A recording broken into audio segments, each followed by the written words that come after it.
Football Queensland's coverage of the 2019 NPL, NPLW and FQPL season is brought to you by IFCA, Australia's only national football-specific coaching conference, 25th and 26th of May on the Gold Coast. Get your delegate pass today at ifcca.com.au. Play football. Join the team today. Visit playfootball.com.au to find your nearest club.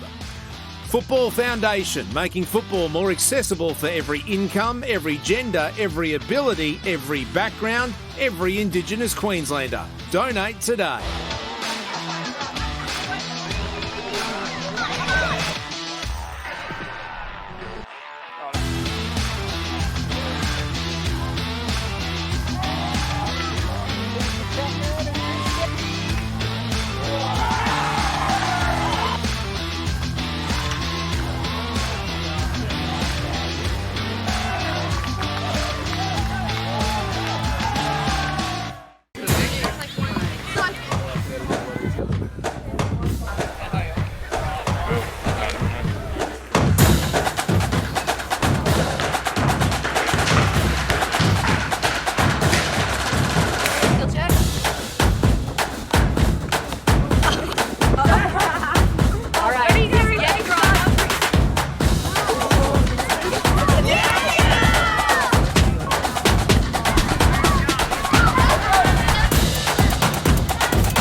Football Queensland wants to see your skills. Make sure you hashtag #YeahTheGirls. Yeah, the girls!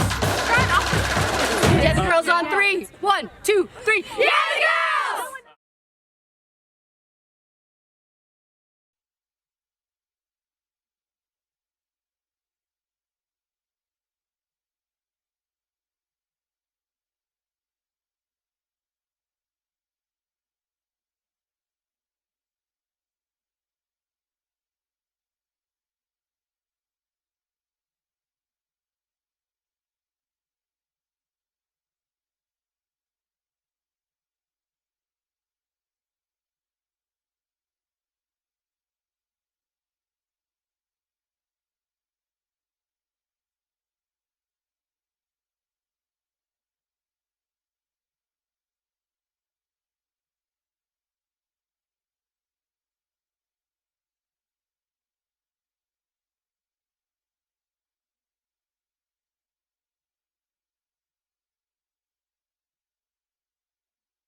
Well, after yesterday's rain, we have been treated to an absolute stonker of a Sunday here in southeast Queensland.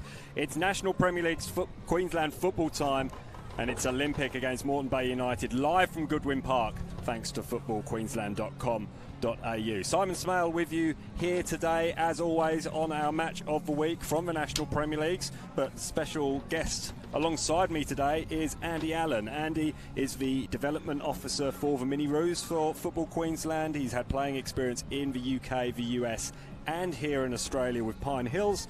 Andy, great to have you alongside me, and we should be looking forward to a really good game today. Yeah, thanks for having me, Simon. It's a pleasure to be out here today. It's a bit chillier than I expected, but no, I'm looking forward to a good game, and it's great to have the sun back out for us.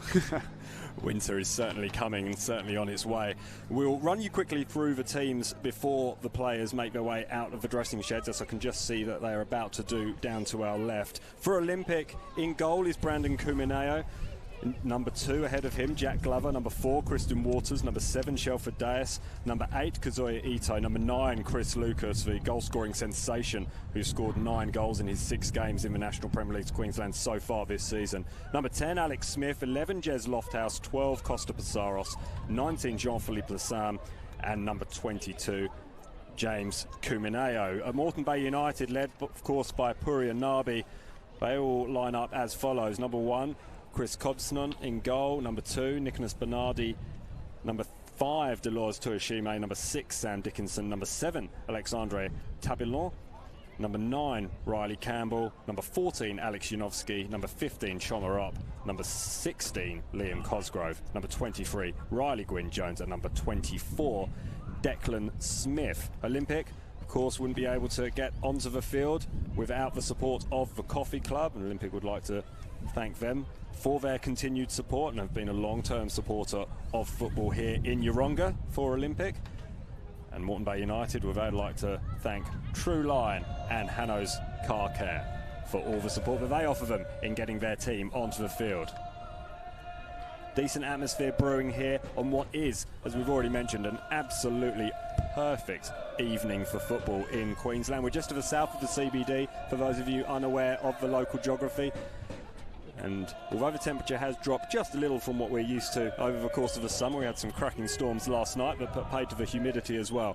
It is absolutely perfect, and we should get a fantastic free-flowing game of football as a result. Moreton Bay will be setting themselves up to defend the threats of Olympic, whose front four were in such devastating form last week when they won at Gold Coast United by 4-0. Chris Lucas in particular was highly influential, as was Jez Lofthouse, Alex Smith as well, and Yuval Scholl, who is on the bench after he went off with a slight knee injury at the back end of that match. My man of the match, though, from that game was Shelford Dias. Thought he was absolutely magnificent, so it would be well worth keeping your eyes open for him. He's wearing the number 7 shirt today. Moreton Bay United haven't had the best start to the season under Puria Nabi, last year's semi-finalists and the year prior's grand finalists.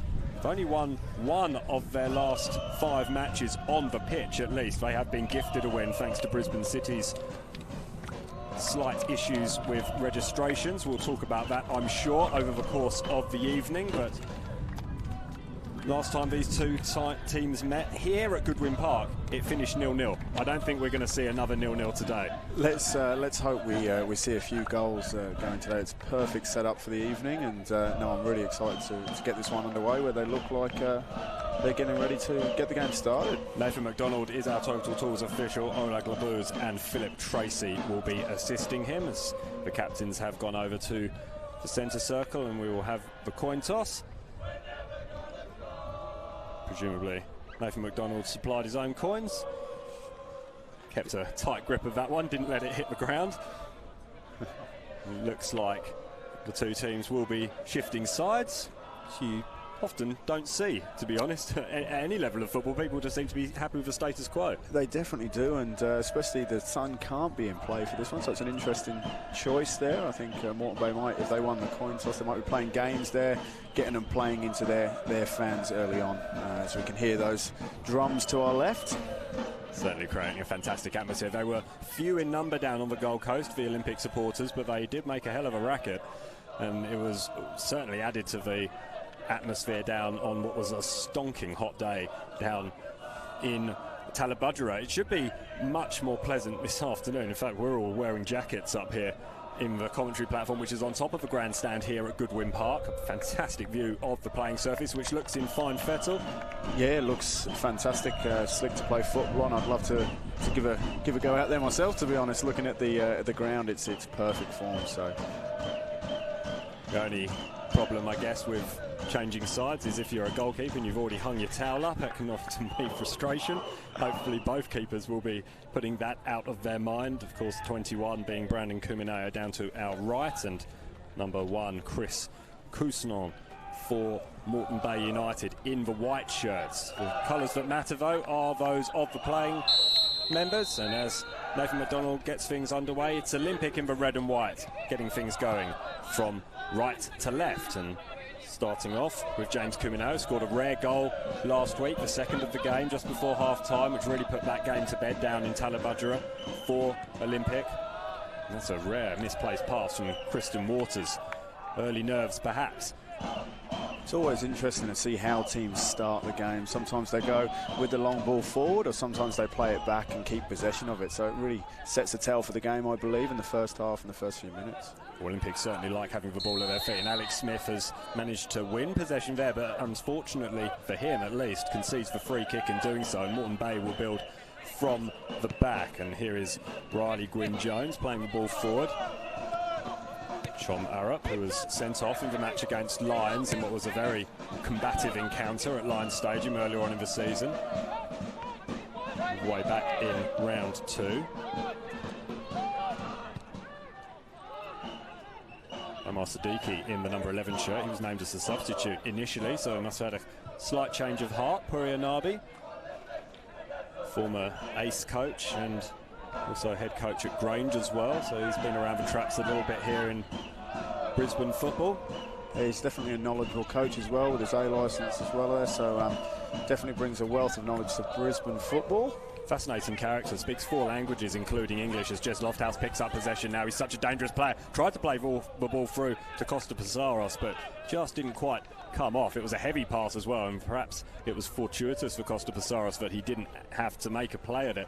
Moreton Bay conceding the corner, but just a brief snapshot at just how threatening Jez Lofthouse can be in these early stages. Yeah, it was great cover there from Bernardi as well, cutting in there and cutting that one out, which was good.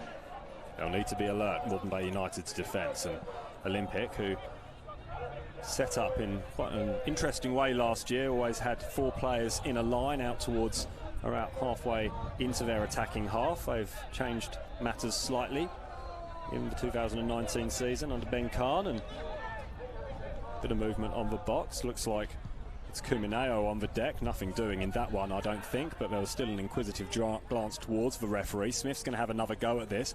Oh, nice, neat play from the former Wellington Phoenix player, and just overruns it slightly, and Moreton Bay United will look to break down that left-hand side. Full contact over on that far side as well. Ben Khan getting involved from the bench, just letting the referee know that he thinks it should be a free kick for Olympic, and our Total referee agrees.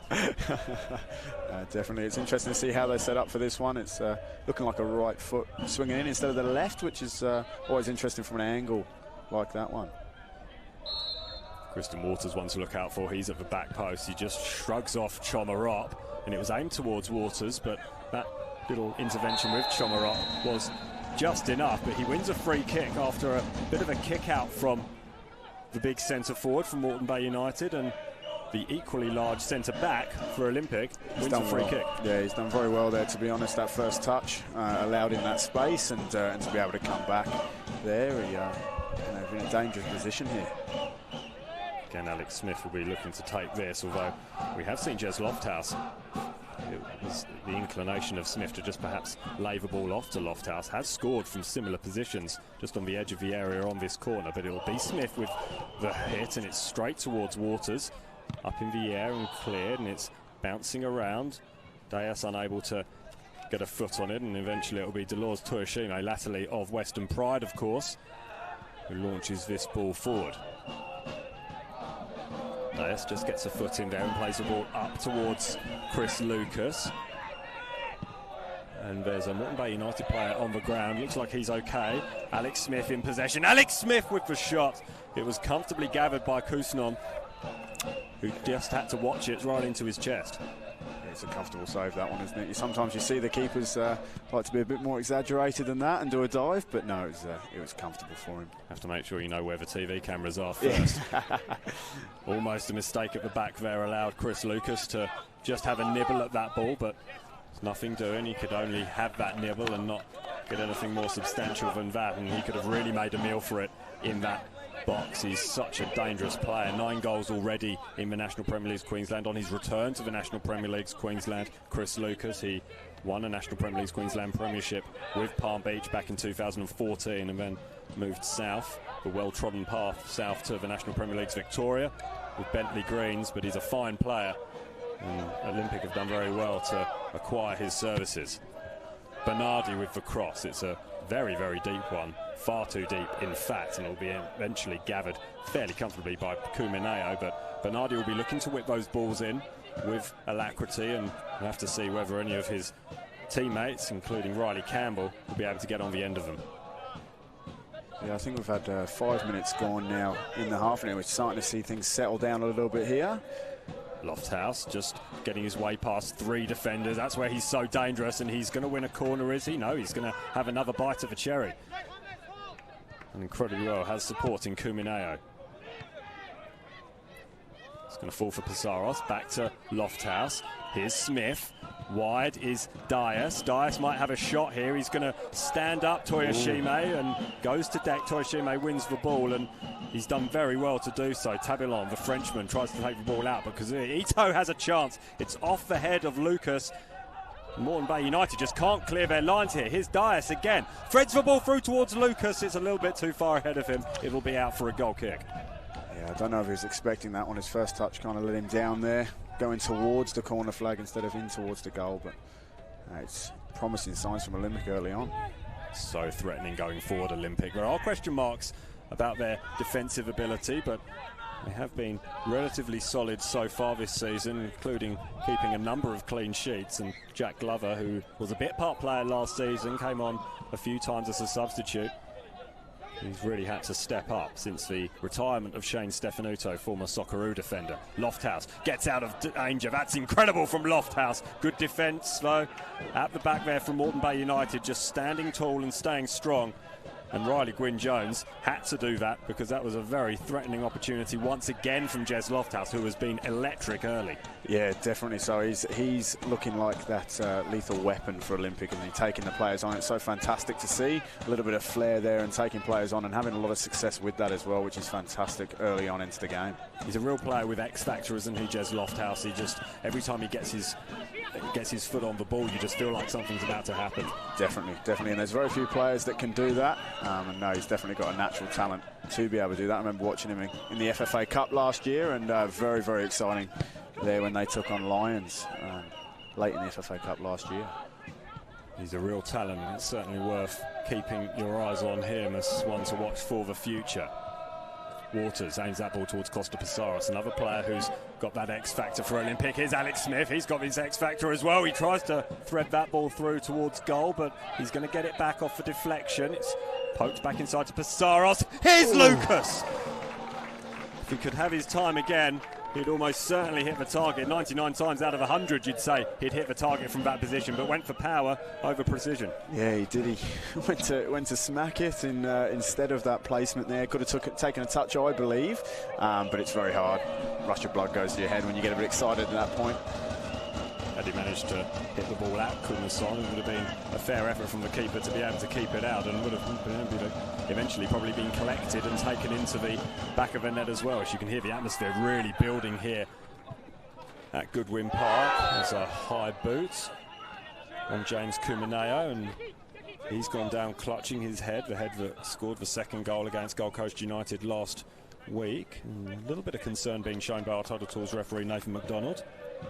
Yeah, it's interesting comments we're getting on the live feed here. We've got Gympie United, the Olympic taken 2 weeks on the Cup, and saying they won't have as much room to play. So it's an interesting call there.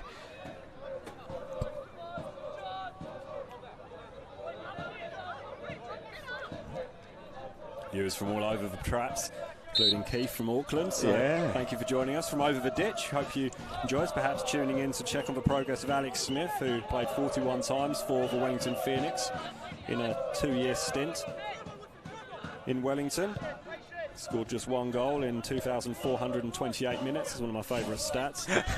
And probably a little bit unfair because a lot of those appearances were bit-part appearances coming off the bench for Alex Smith. But nevertheless, it's a nice big number, and I do like throwing them out. That ball aimed towards Declan Smith. Unable to get his foot on it, and it's easily dealt with by Jack Glover, who goes back to his keeper, Brandon Kumineo. He's out to Waters. Here's Kazoya Ito.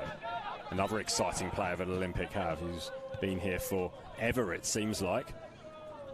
Certainly been around since the birth of the National Premier Leagues, all the way back in 2013. Smith to Psaros. Psaros goes down. I thought that was a good tackle from the Moreton Bay player there. Did very well. It's interesting to see the way Olympic are playing early on. They're trying to find that number 9 early, or they're spreading it wide to the 7 and 11, which is good to see. It's good football. Moreton Bay having an early opportunity now to get their foot on the ball with Yanovsky. Toyoshime getting his angles all wrong and playing the ball all the way through to Brandon Kumineo. Toyoshime, who was a fine player for Moreton Bay United, for Tanzanian-born Rwandan, 23 years old. Been around the traps a fair bit. Played at City, Capella Bar, Redlands United as well, and was a junior at Holland Park, Strikers, and Brisbane City. So and he's only 23, you say? Grabbed a couple of shirts for his collection. He needed a new wardrobe, I reckon. But played 26 games last year for Western Pride as they tried to back up their 2017 Grand Final victory with another appearance in the finals, but that was ended here by Olympic in the semi-finals. And then, of course, Olympic went on to be defeated by Lions in that dramatic Grand Final, replay of which we will see next week. 7 o'clock kickoff at Lions Stadium. You'll be able to join us on the Football Queensland Facebook page, footballqueensland.com.au. Definitely be looking forward to that one. I think that's going to be a cracker of a game. And two sides that probably haven't done quite as well as they'd hoped this season. They're behind Peninsula Power and Gold Coast Knights in the ladder. Yeah, I think the Power have surprised a few early on, coming up from the FQPL last year, winning undefeated. Just an update from around the grounds over in Logan. Brisbane Royal Youth are trailing Eastern Suburbs by 2-1. 56 minutes gone there. You can watch that game if you so wish. If you're bored of the Southern English accent on offer here, you can watch that one without being interrupted by commentary, let's put it that way. Over on footballqueensland.com.au. But we implore you to stay with us as Alex Smith drifts this one in towards Waters. Waters unable to get on the end of it, and then that was an extravagant clearance by Omar Siddiqui.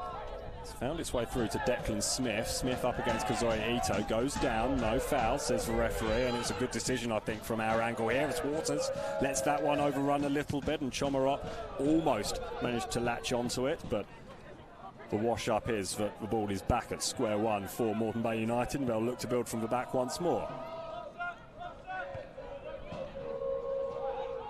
Not getting a whole bunch of possession at this stage, and when they are, they're pushing it forward pretty quick, and maybe seems like they're forcing that ball a little bit too much in the final third. Certainly feels that neither side's really got a grip of this game yet. No, it's been a little scrappy to start with, I think, 15 minutes in, and yeah, need to get the game under control, I think, now. Which I think Olympic will look to do so in the next few minutes. Certainly don't rule them out. They're so threatening going forward, Olympic. We've seen flashes of it so far. Here's Glover. Looking for an option, forced back to Waters. He goes wide to Kumineo, who seems to have recovered from that head knock. Lofthouse.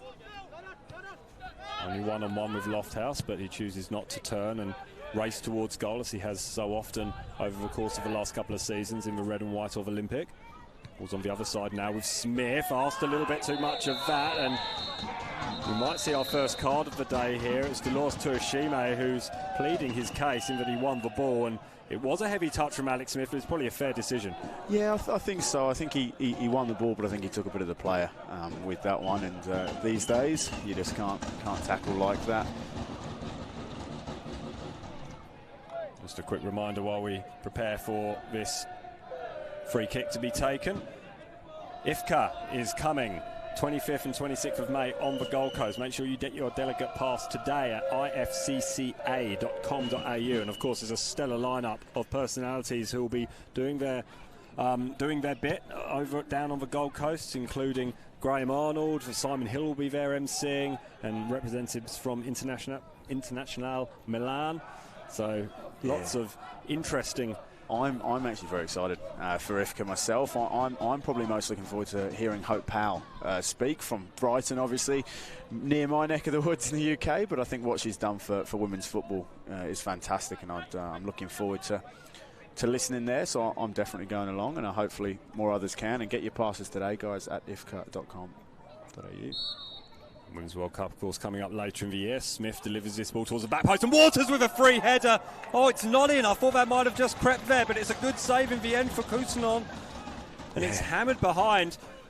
You cannot give any player at any level a free header like that, let alone Kristen Waters, who is just so threatening and such a massive body. I'm amazed they missed him. I'm surprised that didn't go in. We saw that in 50 seconds of the A-League game, didn't we? Brisbane Roar versus Sydney. Sydney 50 seconds in, and they 3-man in the box. So that was expecting a goal out of that one. Real let-off for Moreton Bay United early, and it was all due to the hands of Chris Cousinon.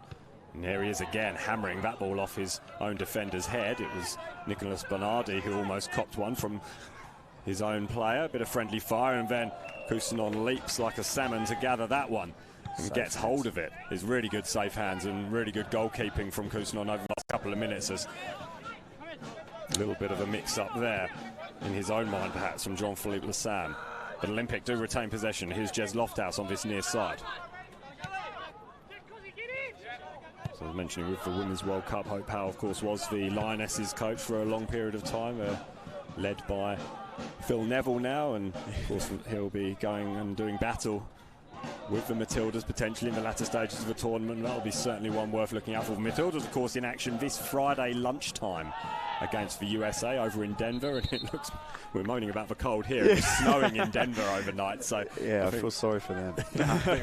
Coming from Queensland or coming from New South Wales or wherever you've come from in Australia, to go to that sort of temperature can't be all that good for you, but it's good preparation nonetheless for the Matildas, and they'll be looking to do the country proud in France in June and July. I think they've got every chance to do it as well, to be honest. And they're going in there playing fantastic football, and honestly I love watching them play, and no, I'm looking forward to it, see how they go. They really are the nation's favourite team at the moment, and they've earned that right on their performances, as that's another rare pass by Waters that hasn't found its man. An opportunity perhaps for Riley Campbell to launch a counter-attack. Here's Omar Siddiqui. He goes wide to Choma Arop. Arop has options in the middle, including Declan Smith, but he's going to go himself, and it is Kristen Waters who makes up for his mistake to get back and hammer that ball upfield in the general direction of Lucas. It doesn't reach him though.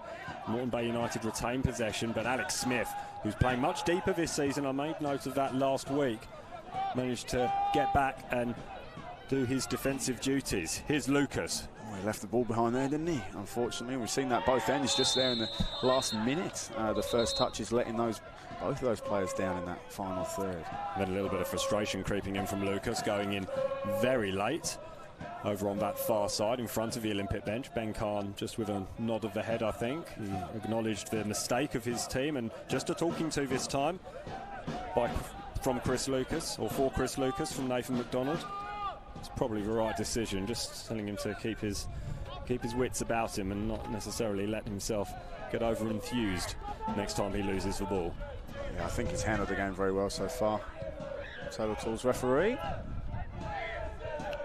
Another aimless ball forward, and you'd have to say that neither side has really managed to handle the game too well at the moment. The management of it hasn't been as good as it might, and they've given the ball away far too regularly, both sides, but Olympic probably having the better of it. The score is still 0-0. This ball is launched forward towards Costa Passaros. He has got wheels on. A little bit too fast, doesn't quite have the turning and stopping ability. Moreton Bay will build now through Riley Campbell.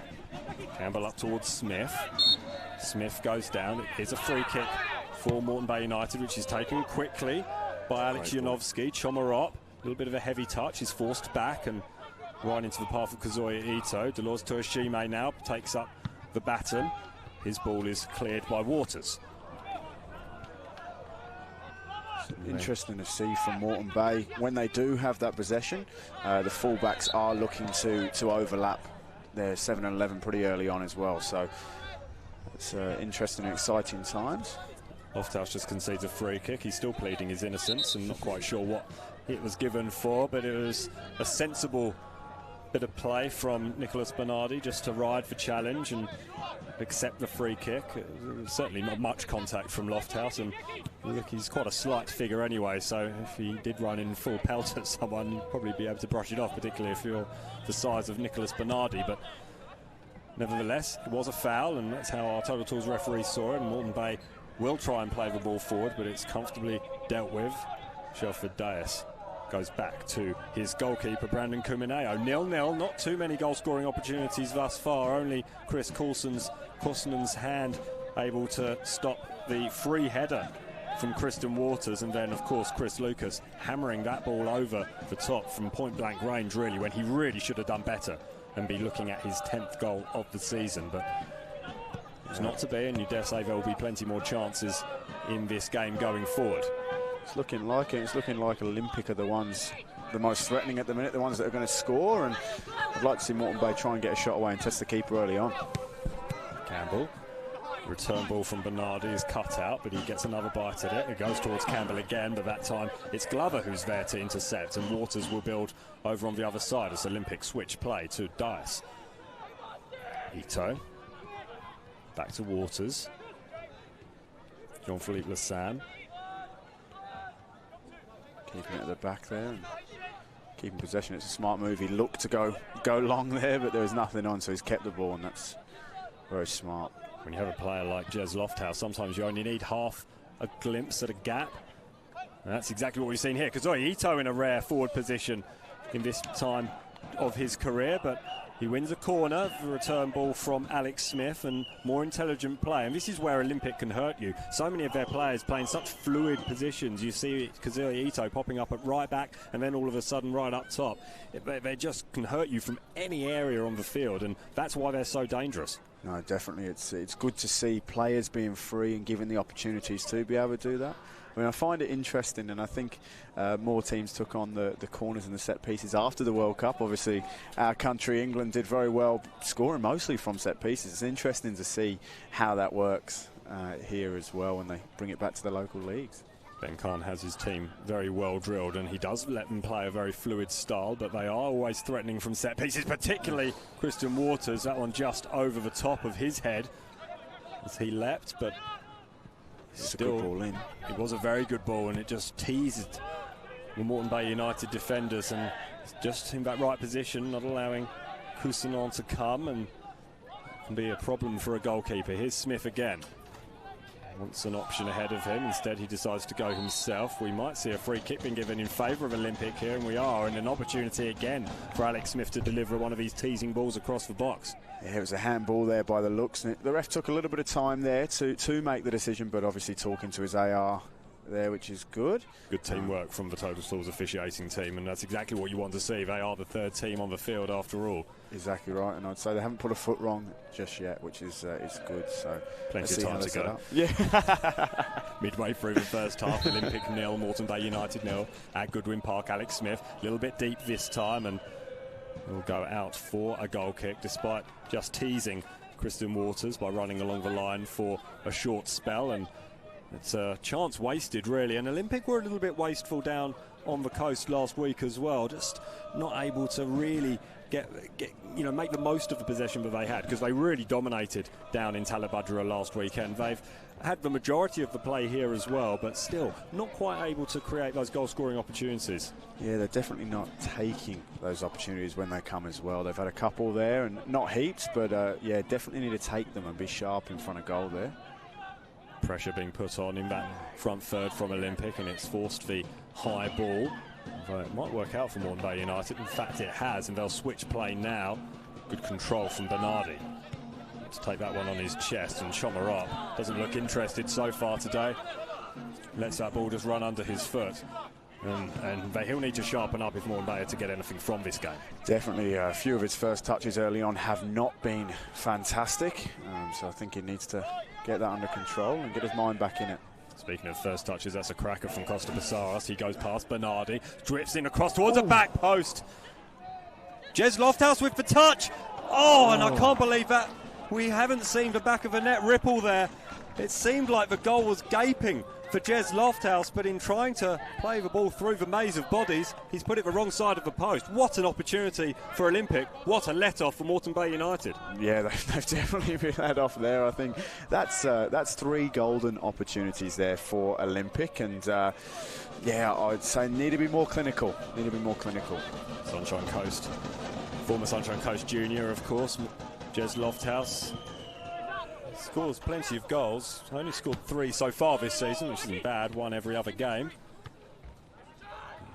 Thought he would be celebrating his 4th just there, and it was a great opportunity. Great touch in the box to create the space. Oh, he did really well in the box in a tight area, and unfortunately just couldn't get on the end. What we got here?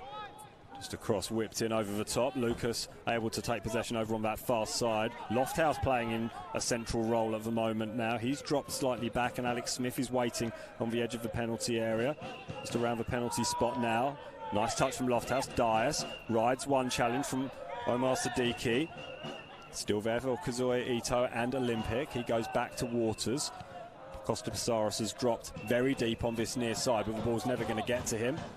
It's played out by Alex Janovsky, who's been rather a peripheral figure in the last 25 minutes or so of this game. Still just 20 minutes remaining in this first half. Janovsky will need to get himself on the ball a little bit more if Moreton Bay United are to have any joy here at Goodwin Park, a place where they haven't won since 2016, although that was some victory. 6-1 the score there. Other than that, it's pretty much been one-way traffic between these two sides here at this venue. Olympic winning 3 to Moreton Bay United's 1, although there have been 2 draws in the last 2 years here, so hoping to break that duck now. It was 0-0 last year, 2-2 the year before. They've had the chances to score and go ahead Olympic, and just not being clinical in front of goal. But I mean, before we've again seeing that prime example of the fluidity up front and moving from all across all 3 positions up there, which is brilliant to see again, creating those opportunities. And we've got again Moreton Bay, as soon as they receive that ball, they are spreading very wide, trying to create as much opportunities and options for the person on the ball. As a player, when you're playing in that slightly more fluid role, is it a time thing or is it a feel thing when you do switch positions? You're talking amongst yourselves, or would it have been set out before play? We'll come back to that as Declan Smith tries to get the better of Kristen Waters and comes off second best for not the first time on this evening, this beautiful evening here in southeast Queensland. The sun has definitely set now behind the hills, but it's such a perfect evening for football, perfect temperature for it, to exert yourself without the humidity that we've been subjected to over the last couple of months. The early start to the season here in southeast Queensland really causing problems for the players and some of the spectators as well. Yeah, definitely. It's what we do, putting up, living in this beautiful neck of the woods, right? But yeah, we're not complaining too loud, probably. No, I'd say going back to the previous comment about the players and the fluidity, I think it's really an understanding thing when it comes down to what the team's expectations are as well, and understanding the individual roles within. Some coaches, like you've got your Pep Guardiolas, that only like that fluidity late on in that final third, and stay in your positions until then and then become fluid. It's really interesting to see, but no, it's definitely a discipline thing as well, but understanding who you're playing with and that type of team, I think is important.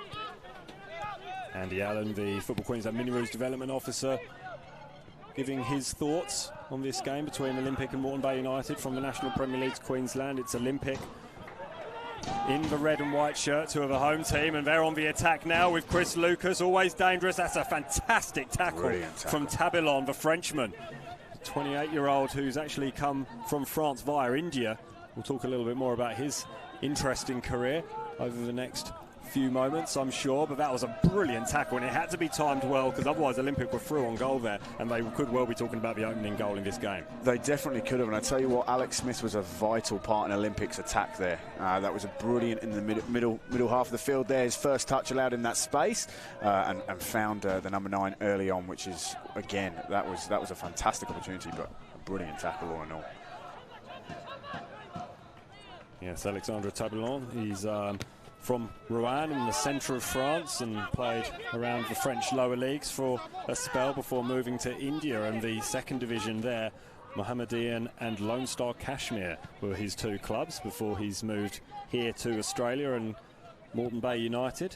So it'll be an interesting career. We've had a few players, or certainly at least 2 that I can name off the top of my head, who've played in India, playing in the National Premier League Queensland, and it's an opportunity for these players to go and play in various different countries around the world, and that's certainly what we're doing here, watching football in Australia from the south of England, and it's a great opportunity, isn't it, to be able to do that.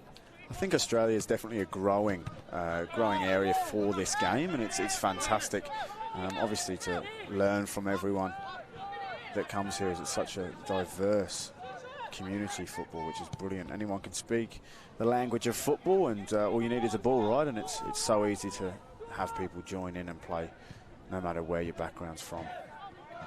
Master Diki just showing a little bit too much of that, but Moreton Bay United will retain possession. Here's Cousnon, who's made a couple of important saves so far this evening.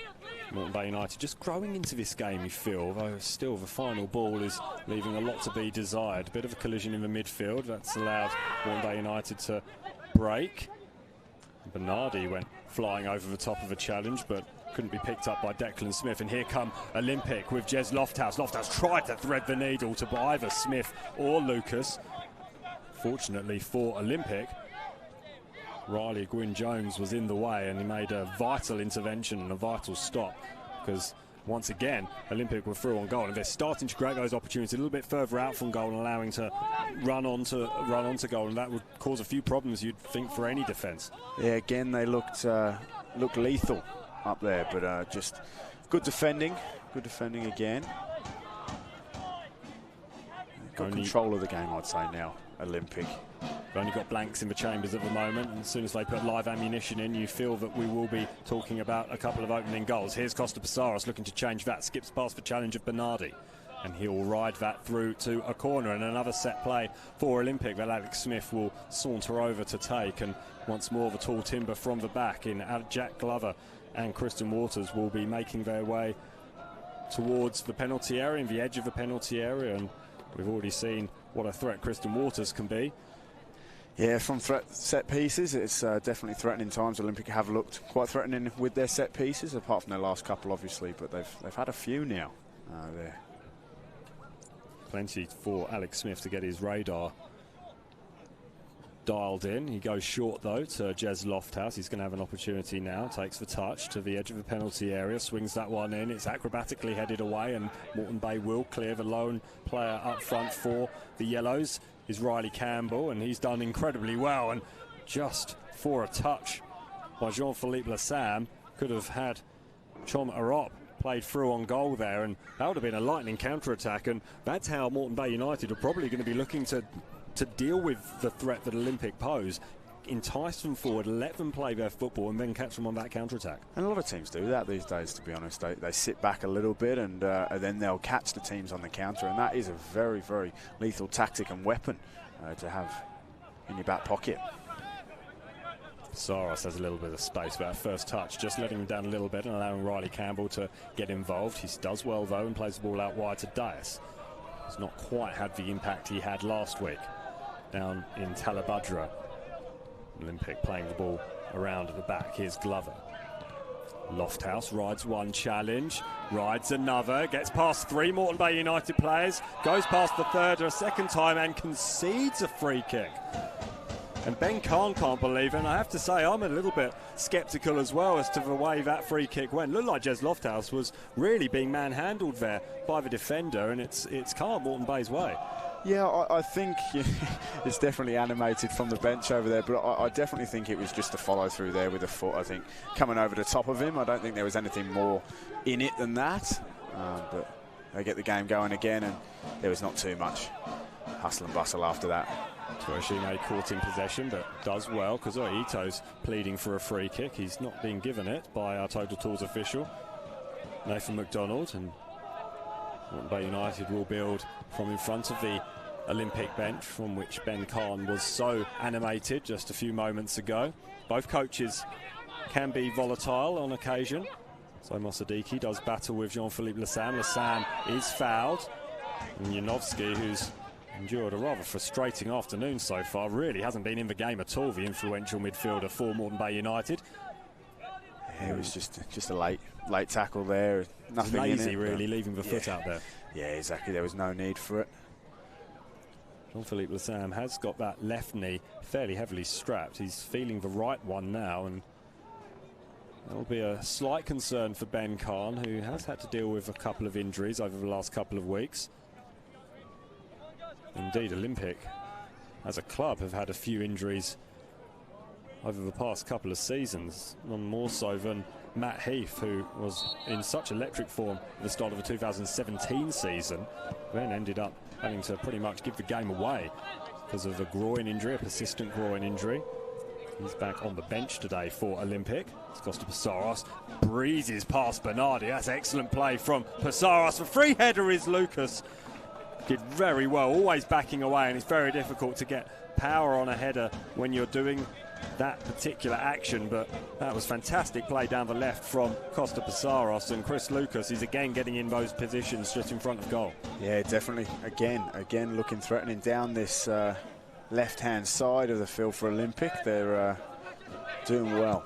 It's normally just Lofthouse who's so dangerous down the left, and it's interesting to see how they're accommodating both Lofthouse and Passaros. Normally it's one or the other that Ben Khan chooses, but he's gone with both today, and it just adds that pace to the entire game, really, and the entire left-hand side. And when you can interchange, gives one player a little bit of a breather from those sprints, as Siddiqui just gets a little bit too cute and lets the ball run out of play. The assistant on this near side very much in an ideal position to see that, and Olympic are pegged in somewhat, but will launch this ball clear through James Kumineo.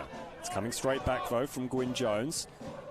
And just a delicate little touch from Glover goes back to Brandon Kumineo in the Olympic goal. He's not had too much to do, has he? Brandon, number 21 for Olympic. He's basically only getting the ball at the minute when Olympic are playing it to him, which is... As a goalkeeper, that's an ideal evening, isn't it? It is, especially when it's not too cold for him. They have long sleeves anyway, don't they, goalkeepers? And gloves. And gloves, they're fine. Has been an interested observer so far as we approach 8 minutes to go in this first half. Still goalless here at Goodwin Park as Kazuya Ito just tries to let the ball do the work, and it's fallen for Jez Lofthouse. Lofthouse with a shot. It's deflected on its way through. Alex Smith was trying to mop up the scraps. In the end, it was Cousinon who was out quickly off his line to do so, who's in short sleeves, incidentally. And a white top, mate. Very brave to be a goalkeeper in a white top, I believe. Must be hoping for a lack of work so he doesn't have to do the laundry, I suspect. Glover goes to Ito. As Deas on the outside does the 32-year-old Japanese, but instead he chooses to go back to Waters, former Wynnum Wolf. So spent a year at Ace, did Kristen Waters, so he's familiar with the Moreton Bay region. Glover. Wide to Waters. There's not too much movement there from the top three. Passaros, though, managing to race into that space, and Passaros and Lofthouse just linking together. A bit too casual from Lucas. Gets the ball stolen from under his foot, really, and Jean-Philippe Lassam is going to try and clean up that mess. Campbell trying to play the ball forward. Seem to be rushing it a little bit, Moreton Bay. They don't seem too comfortable when they got the possession. They can take a touch, relax, see what's in front of them. Liam Cosgrove, who played the ball forward, and I had to check my notes because I don't think I've seen him on the ball yet today, so 5 minutes remaining or so in this first half. It's Lofthouse, crabs across the field, looks for support, finds it in Ito, goes on a little run. Ito gets the better of Omar Siddiqui and wins a free kick. Siddiqui just a little bit over-enthusiastic in trying to make the foul, and he may have hurt himself in the process there, but excellent play from Kazuya Ito. And again, he's just such a tricky customer and always such a threat for Olympic. He's just everywhere all the time, but this might be a little bit questionable for Omar Siddiqui, and we are calling for the trainer, I think, although Siddiqui, after initially asking for it, has just waved the physio back off the field and may just wander over just to have a little bit of a conversation, which I'm not quite sure whether Puri Anabi will overly appreciate, with Alex Smith standing over the ball about to deliver. Yeah, I think that again was fantastic refereeing from our Total Tools referee. I think he did a great job. He tried to see if the play was going to eventuate into anything else, and then just brought it back. And obviously players like that, they don't get too frustrated in situations like that. Let's see what we can do here. Having a good game, Nathan McDonald. So that ball is swept towards the centre, where the only player in attendance was Chomarop, and he hammers it uncompromisingly clear over towards the Olympic bench. It will be an Olympic throw. There's a bit of rustle in that, to be honest. There's a few arms and grabs there, so that's interesting to see if the referee will nail that out of the game early on. Difficult for referees in those situations as Glover goes to deck. He's managed to get back to his feet, and somehow the ball's still at his feet. Lofthouse to Smith, neat footwork from Olympic, almost created a chance. Lucas goes back to Jean-Philippe Lassam. Lassam has laid this off to Kumineo. Kumineo wide to Costa Passaris, has space to his left and will want to receive a return ball from Lassam. Lassam rides a challenge, and Declan Smith was a little bit over-enthusiastic, and it'll be a free kick for Olympic. And I have to admit, Declan Smith did look like he just poked the ball out of playing a couple of mind games there, I think. He's yeah, that was a good foul to win, in fairness. And again, set pieces. Smith will curve this one towards the back post, and it's well dealt with by Cousinon to ride a couple of bumps on the way through, but tall goalkeeper. Doesn't look like there's a lot of meat on him, but managed to ride those challenges fairly well, and is none the worse for wear because of it. As that ball's played over the top towards Chomarop, he beats the offside trap. Chomarop through on goal now. Still Chomarop. Olympic are back. Still Chomarop. That's a brilliant tackle at the end by James Kumineo, helping out brother Brandon.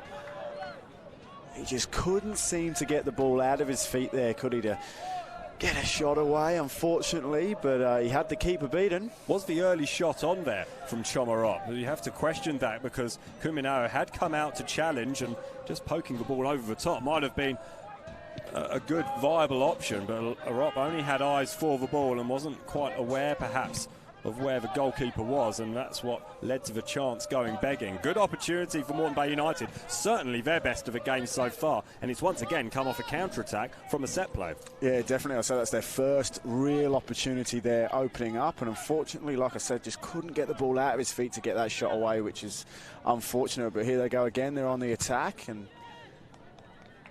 yeah, it was okay. Try to force that ball, unfortunately. Not sure if it was on or not.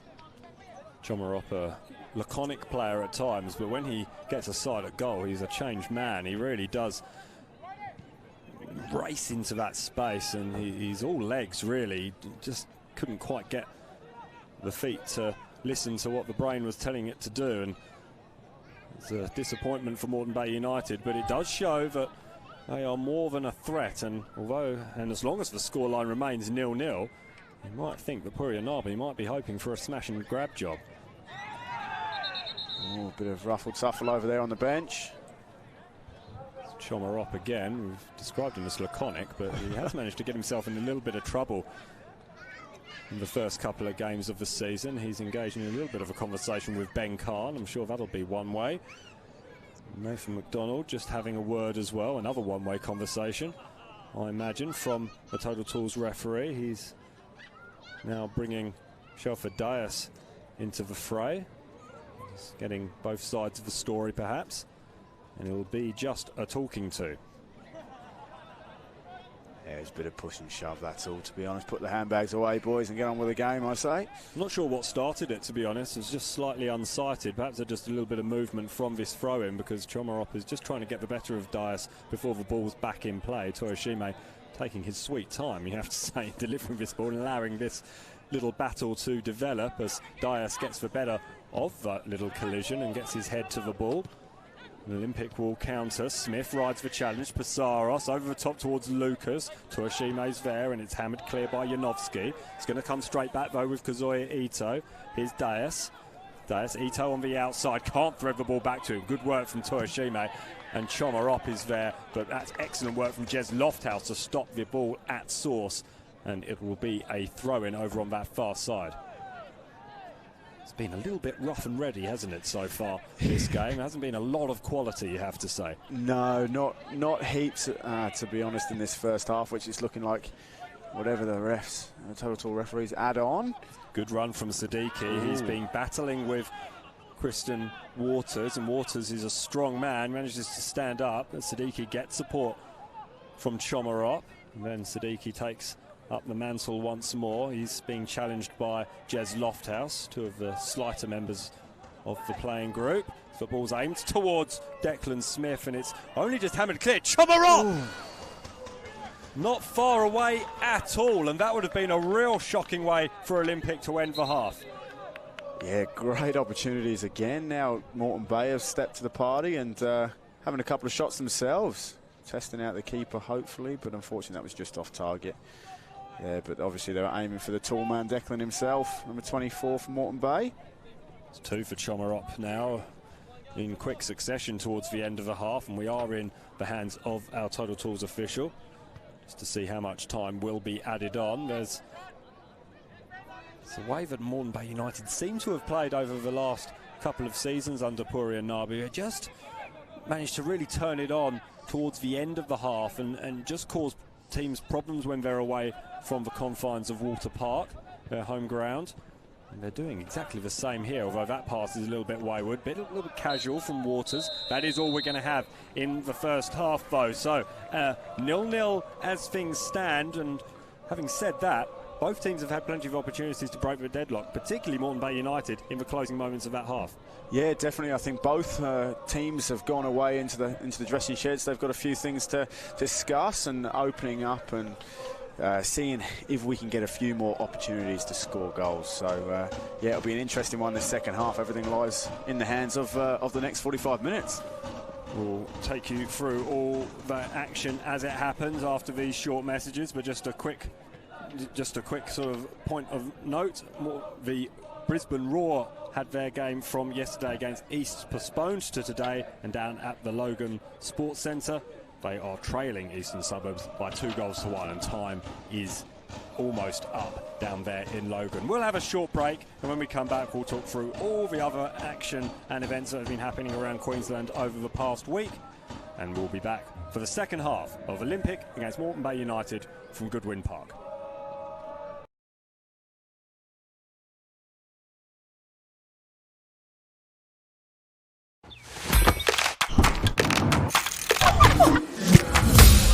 Why do I play football?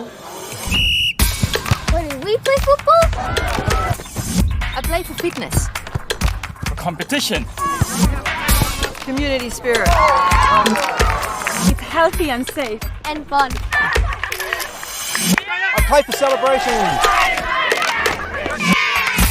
What's your reason? Join our team.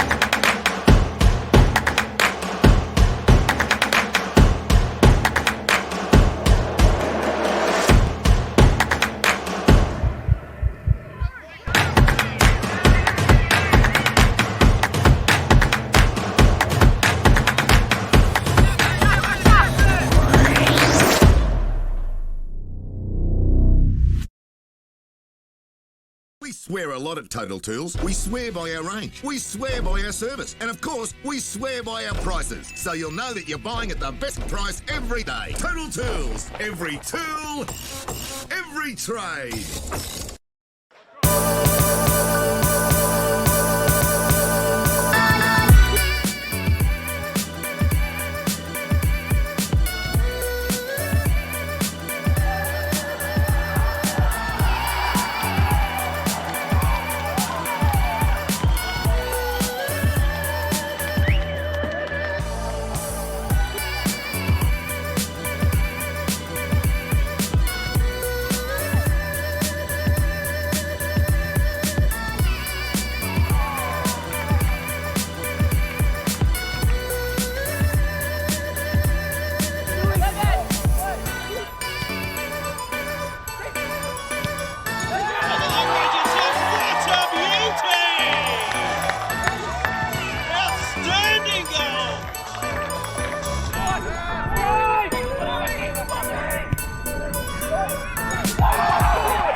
Hi, my name is Asma and I'm from Somalia. Football Queensland has inspired me to continue on playing football. Welcome to the Lies will melt away into yesterday. And we will live on try. We can land on top, but I'll just pick it up and have a bit of fun.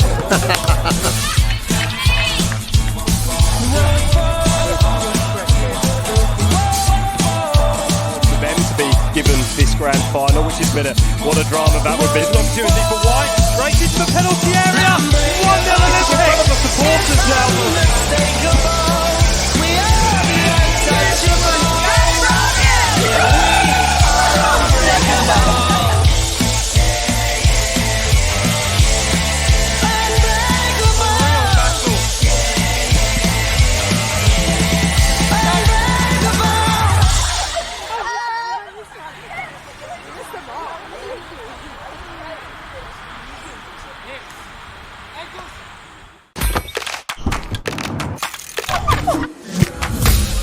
Why do I play football?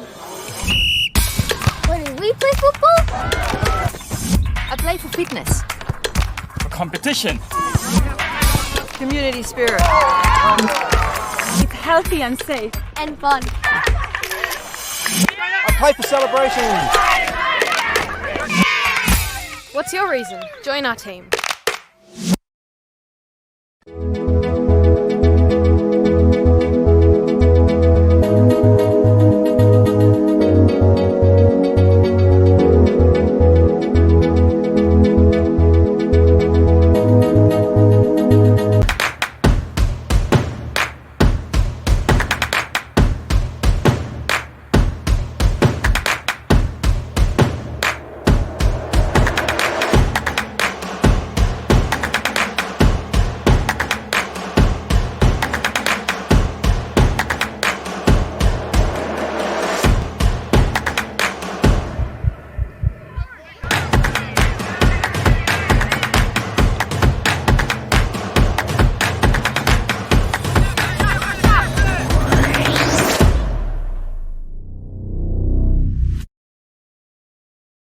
We swear a lot at Total Tools. We swear by our range. We swear by our service. And of course, we swear by our prices. So you'll know that you're buying at the best price every day. Total Tools. Every tool, every trade.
has inspired me to continue playing football. Welcome to the Lies will melt away into yesterday, and we will live on try. We can land on top, but I'll just pick it up and have a bit of fun.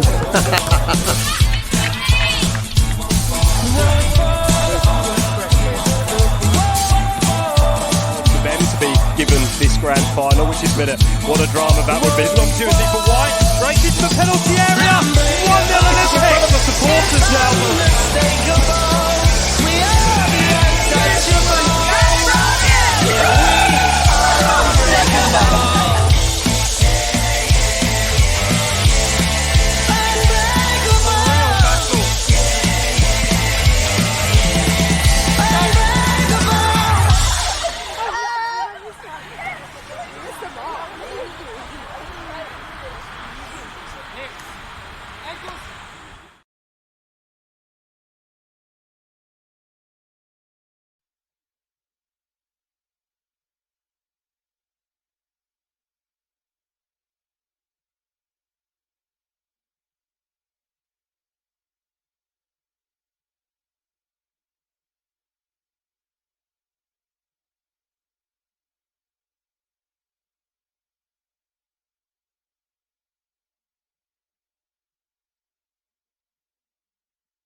Welcome back to Goodwin Park, where Olympic and Moreton Bay United are locked up at 0-0. The teams are yet to return from their half-time oranges, so we'll just run you through some of the results from around the grounds over the course of the weekend, starting up on the range where the Thunder beat Sunshine Coast by 1-0. And at Perry Park, Brisbane Strikers, their season of woe continues, suffering a 3-1 defeat to Brisbane City. Brisbane City no longer being coached by John Cosmina, Nick Green being the maiden coach there. It's his first game in charge, and he managed to secure Brisbane City's first ever win at Perry Park against the Strikers. 3-1 the score there. Gold Coast Knights continued their fantastic early season form, moving up to second in the table as well by knocking off the reigning champions and premiers Lions by 1-0. Talk about that a lot more, I'm sure. Magpies Crusaders, they suffered a 4-0 reverse at Gold Coast United, who responded in the best possible way to being beaten by the same scoreline by Olympic down at Complex Family Sports Park in Talabadra last Sunday. And earlier on this evening, Brisbane Roar Youth suffered a 2-1 reverse against East. So Brisbane City, there's been a lot going on there, and a lot going on in relation to the entire league with Brisbane City. So we'll run quickly through the scenario as things stand. Brisbane City were docked all their points from their 3 victories that they recorded prior to now. So that was the games against, well, they forfeited all the matches that they won.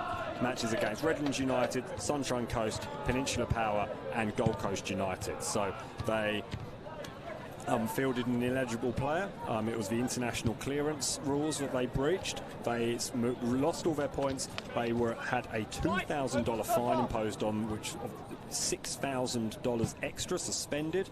If they forfeit another match in the 2019 season, that suspended fine will apply. So Richard Griffiths, the Football Queensland CEO, said the integrity of the competition had to be upheld, and he appreciated that Brisbane City were transparent about the administrative error, but the competition points, goal difference and 1 match fine would be a sufficient penalty, and I think that's probably fair enough, actually. I mean, it's disappointing for the players involved, particularly Matty Benati, who was the player in question. It had nothing to do with him.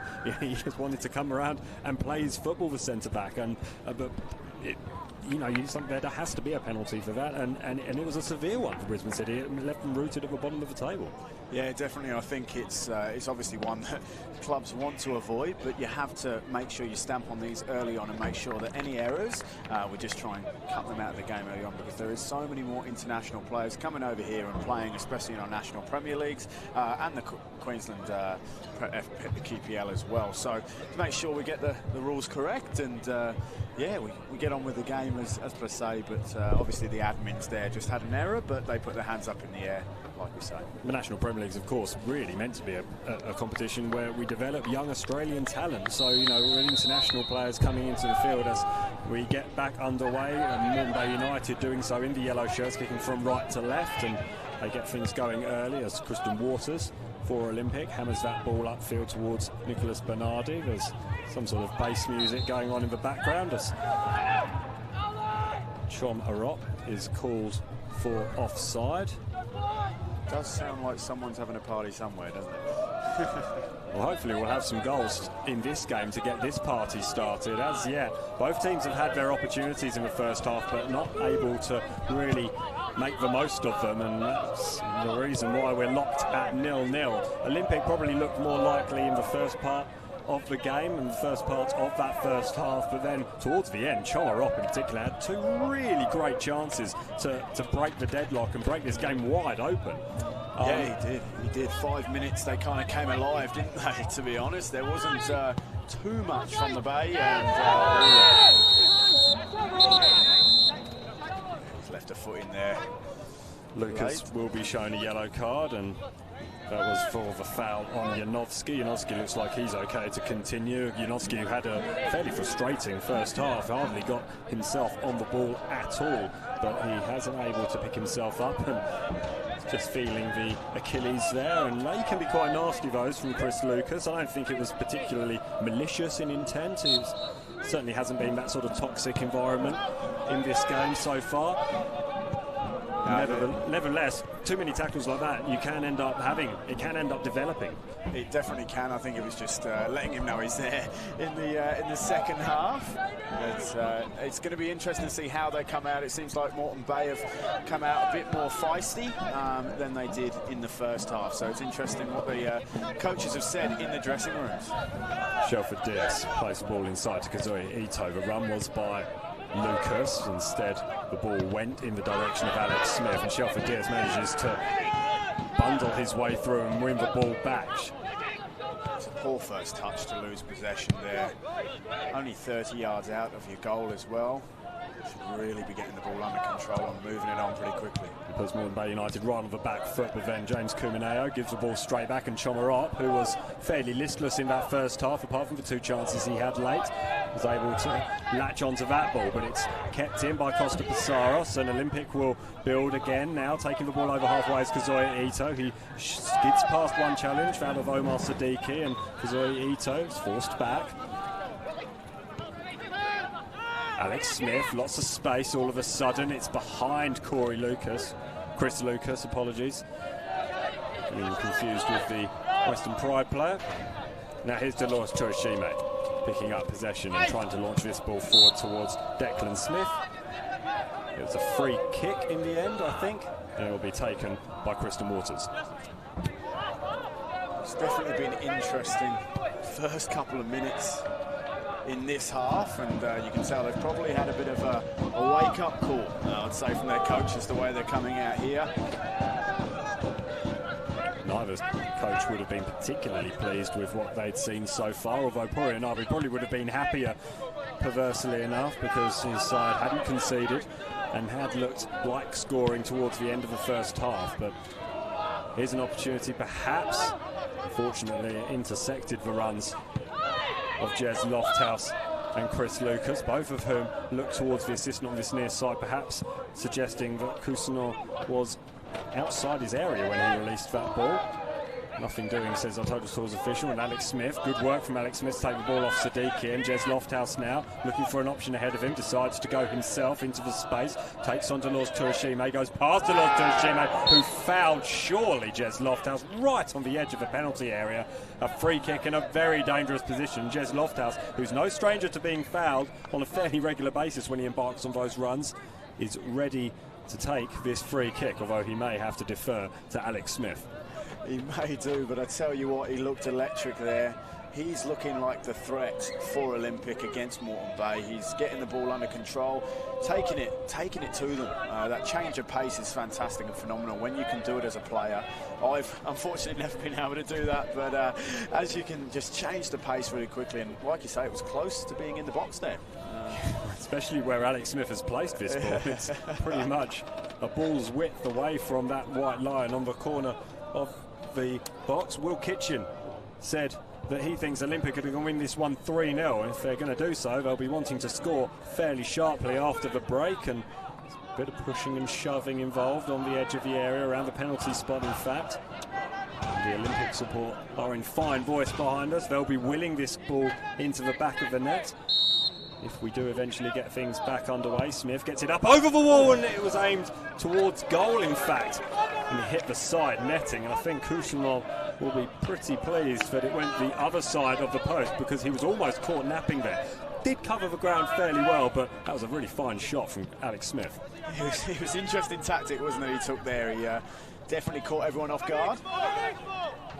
So often he's been delivering those balls in towards where the massive bodies are. As Omar Siddiqui gives away another free kick. Olympic play on quickly. Passaros tried to thread the needle. I think it ended up coming off Jez Lofthouse, and he holds the hand up saying that that ball was intended for Alex Smith. Here's Siddiqui again, though, for Moreton Bay United. It's a poor pass, though, towards Riley Campbell, and that's been a hallmark of what we've seen from Moreton Bay United so far in the first 45 minutes and the first 5 of this one in the second half. Glover. Kumineo. That's a really loose pass. It's not going to be too costly for Olympic, though, and Kristen Waters will have enough time to regain possession pretty much uncontested. Yeah, they didn't want to chase after that one, did they, Moreton Bay? They just thought, right, we'll get back into our positions, we'll set the block up, and we'll just hold it there. And that tells you exactly how Moreton Bay United want to play this second half. Burian Arby perhaps might open things up towards the final 5 minutes, as we saw in the first half, but we'll be more than happy just to sit on this 0-0 lead, as it was 12 months ago in the game between these two sides here at Goodwin Park. Here's an opportunity. Declan Smith racing onto that through ball. Campbell's in the penalty area. That's a really good tackle from Waters, and then he gets in and hacks the ball away. There's a big call of referee from a player. I couldn't quite see who it was. It might have been Janowski. He's normally not shy in making his opinions known to the referee. It was a fantastic header from, I think it was Riley Campbell onto Declan Smith there, and unfortunately Declan's first touch out of his feet again let him down, but that was a cracking tackle down there as well.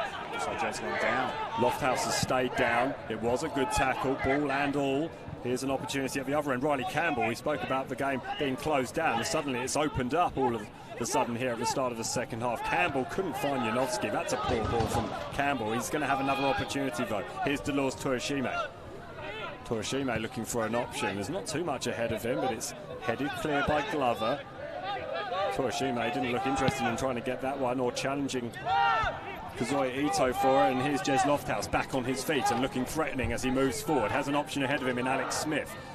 Instead, he's forced back to Costa Passaros. Passaros wide to Shelford Dias. Dias, it's a ball that was played without looking up really. He won't be able to pick this up, Cousineau.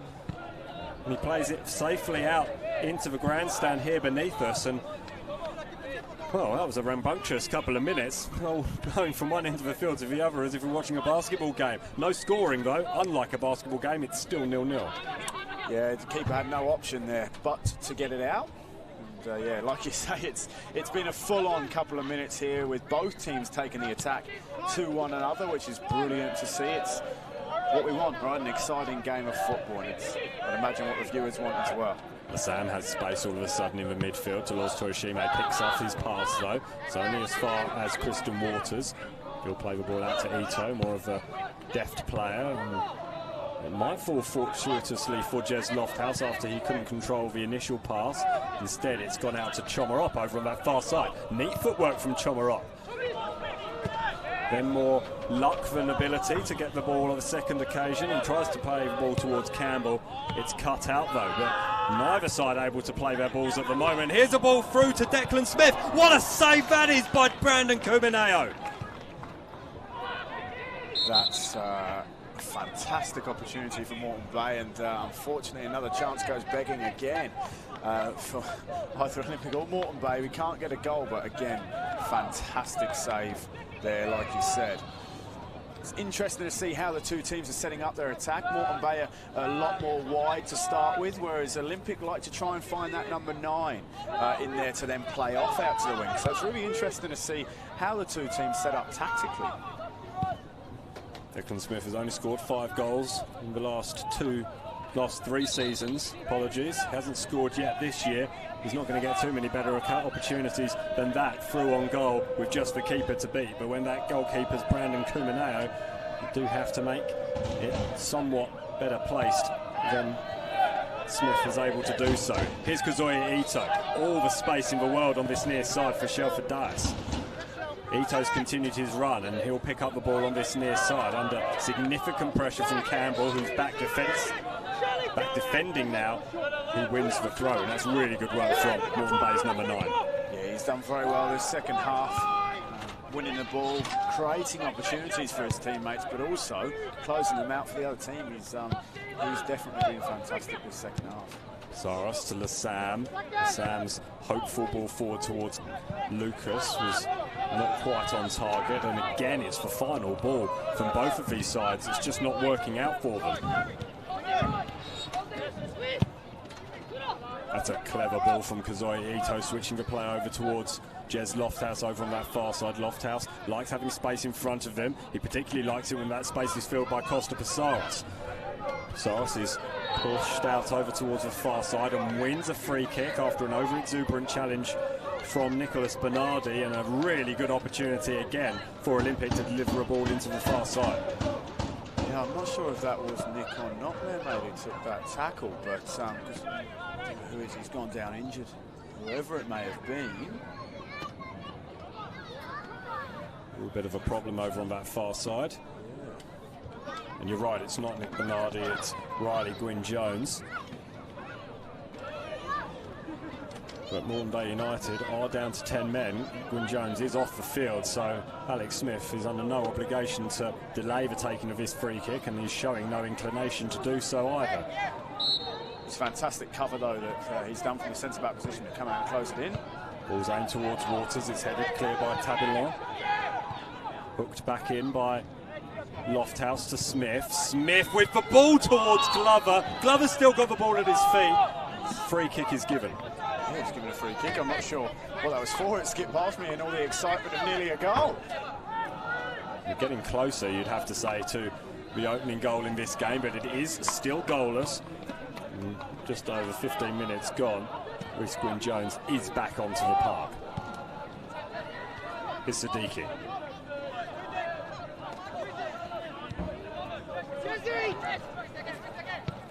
Tabillon. The aforementioned Gwynn-Jones.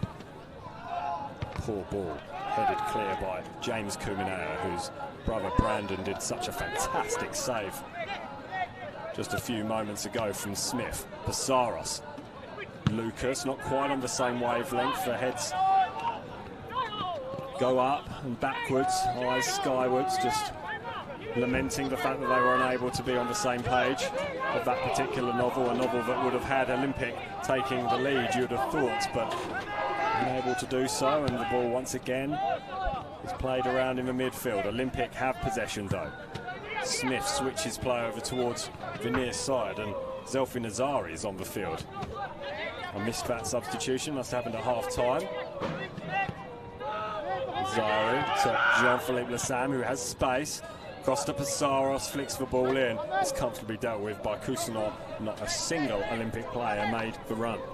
No, they didn't. And I tell you what, though, you can see the fluidity working for Olympic, though, here. They're switching the ball, and they've always got an option there on the wing, which is fantastic to see. But it's been a really live second half, really, isn't it? It's completely different from the first half we had.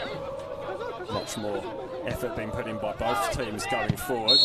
Jez Lofthouse gets in a bit of a tangle with Alex Janowski, and Janowski is shown a yellow card for his troubles, and I think from what I saw of the incident that was well justified. Janowski tried to block the run from Jez Lofthouse, and Lofthouse, of course, being such a threat in this game, you know he's going to be able to cause problems if he gets into some space, and Janowski saw that and decided to stop that danger. Yeah, maybe he was trying to put him off because he knows he is it's very dangerous when he's got the ball at his feet and those dashing runs he makes. A little bit of experience being shown by Janowski, but not being fooled for was McDonald. It's a very deep free kick again from Smith, and Smith looks back towards his goalkeeper of all places, perhaps not wanting to meet Ben Khan's eye, because that was another good opportunity wasted for Olympic. They've had a lot of set pieces, haven't they? And you know, they had a couple of good chances finding the heads of a couple of their teammates, but unfortunately there's not been too much created from those set pieces. I think it's Shelford Diaz who made way for Zelfi Nazari. Well, as I said, I did miss the substitution. Olympic do have options on the bench, among them Steve White, who will be able to pull the strings, you'd have thought, in the midfield, and Uriah Scholl, who did suffer that injury late on in the game against Gold Coast United down in Talabudra last week. He'll be an option for Ben Khan off the bench, and perhaps it'll be the option that allows Olympic to score the goal that breaks open this game, as Kazoya Ito gives the ball away to Chomarop. Heavy touch from Chomarop, and then again it's just laconic, isn't it, from Chomarop? He needs to be facing goal, really, otherwise he's not much use to Moreton Bay United and gives the ball away too easily. He's been giving it away very easily. It seems like it's lethargic almost. Lucas is onside, has Smith in the middle. It was a poor pass. It might yet fall for Costa Pissarros, but it was a good challenge from Omar Siddiqui. Only half cleared though. Here's Nazari, Smith. Nazari wants the return ball. Nazari gets the return ball, and it's pounced upon by Cousinon after the initial header was blocked. He's done well, the goalkeeper there. That was a tricky situation, but he's dealt with it very, very well. Delphi Nazari hasn't scored yet this season. Was sent off in the 5-1 drubbing at the hands of Penn Power here. Looks like Chomarop has actually gone down there. He's holding his hammy, I believe. As he was going down, he just went in for it. There was no real contact, I don't believe. It's lower back. Maybe it's a lower back. Maybe it was a slight knock that we didn't see. Here's Kazoi Ito in the meantime for Olympic. Nazari goes back to Waters. Waters tries to prevent Water. Psaros. It was a good ball, but Riley Gwynne-Jones was on hand to just shepherd the ball out. And it was gathered by Kusanon in the Moreton Bay United goal, in resplendent in the white goalkeeper's jersey with the short sleeves. The cooler temperature. It's only cool if you're a Queenslander because it's still the mid-20s, I think, at the moment. But nevertheless, we're all standing here in our jackets on top of the grandstand here at Goodwin Park, and Kusanon, bravely as a goalkeeper, in the white shirt, in the short sleeves, hammers that ball out just above his bench. He's doing well at picking up the pieces, I think he's the best way to put it. He's made some fine saves as well as Chomarop picks up the ball for Moreton Bay United over on that far side. Here's Smith, who had that golden opportunity just a few moments ago. Chomarop gets a return ball. Waters is there. It's fallen all the way through, though, to Campbell. Campbell cuts back inside, looks for support. He's going to go himself. It was well saved by Brandon Kumineo. Straight at the Olympic goalkeeper, though, from Moreton Bay United striker. I don't want to be too harsh, but it was almost like a bit of a pass back there. It was very easy for the goalkeeper to handle it. He's in a good position. It's straight back to him, unfortunately. But he's done well to work his way into the position to take the shot in the first place. So fair play to him. He's done well. Getting in those positions all of a sudden, both teams, but unable to really pick their spot. Pretty sure I just heard a whistle, and it certainly didn't come from the mouth of Nathan McDonald. So we'll keep our ears open for that. Kazoi Ito cuts back inside and then does Omar Siddiqui. All ends up with a lovely little turn. The head of Chris Lucas, perhaps looking for Alex Smith. And again, it's just not quite happening in the final third for Olympic at the moment. That's really where it's breaking down. I mean, Moreton Bay are getting a lot more control and composure on the game as well, in possession, which is great. It's a great knock. That's a lovely ball by Campbell. He did for better of the foot. Delphi Nazari, and he wins a corner for his side, does Riley Campbell, after Christian Waters came in to support. He's looking like the threatening person, isn't he? He's been impressive for Moreton Bay United in a side that's been on the back foot for most of the game. Not even the real majority of it, but certainly more than 50% they've been on the back foot, have Moreton Bay United, and haven't had much to show for it going forward. But when they have, Riley Campbell, the man who has 3 goals to his name for Moreton Bay United so far this season, has been the one who's looked most likely. Toyoshima, amid a cacophony of noise. There's 3 Olympic players there. The shot comes in and it's headed off the line by Jez Lofthouse. How about that? It was a thunderous strike from Alex Janowski, and it was destined for the top corner. But that is brilliant from Jez Lofthouse. We don't talk about his defensive ability at all, really, but he was called upon then, and he answered that call. He's done a fantastic job there. I mean, that connection with that strike was just on point. That was looking like, I thought we were going to get our first goal, but Jed's got in the way of that one. Excellent work from Jez Lofthouse. The corner is short to Omar Siddiqui, and that's a really poor effort in the return pass from Siddiqui towards Toyoshima, and it's a free kick. That one's out of frustration, to be honest. You can understand that frustration, because that was a really poor way to end what had been such a promising passage of play for Moreton Bay United. We're going to see a substitution. Costa Psaros is the man who makes way, and as soon as I see or get confirmation of who the player who's come on is, I'll let you know. But it looks to be like it is Matt Heath making a welcome return after suffering so badly with injuries. He's been with Olympic since 2013, Matt Heath. He had a real breakout season at the start of 2017. And as we mentioned before, he suffered that groin injury, but he's not going to get the ball for the moment, as Riley Campbell once again is pressing forward. He's cut out by Kazuya Ito, and here comes Delphi Nazari. Nazari plays the ball forward towards Heath. number 14 for Olympic. Heath cuts back inside. He's blocked by Tabillon. Good experience from the Frenchman, and then Heath concedes the free kick for a foul under Laws Toyoshime. It's great to see Matt Heath back out there. He scored 13 goals in 8 games to start the 2017 season, but it was a season interrupted by injury. He had so many problems. Eventually, he ended up just getting rested and got told to sit out the rest of the season because he just couldn't get himself fit. It's great to see him back in the red and white of Olympic, and what a story it would be if he can finally get a goal in front of the cameras here.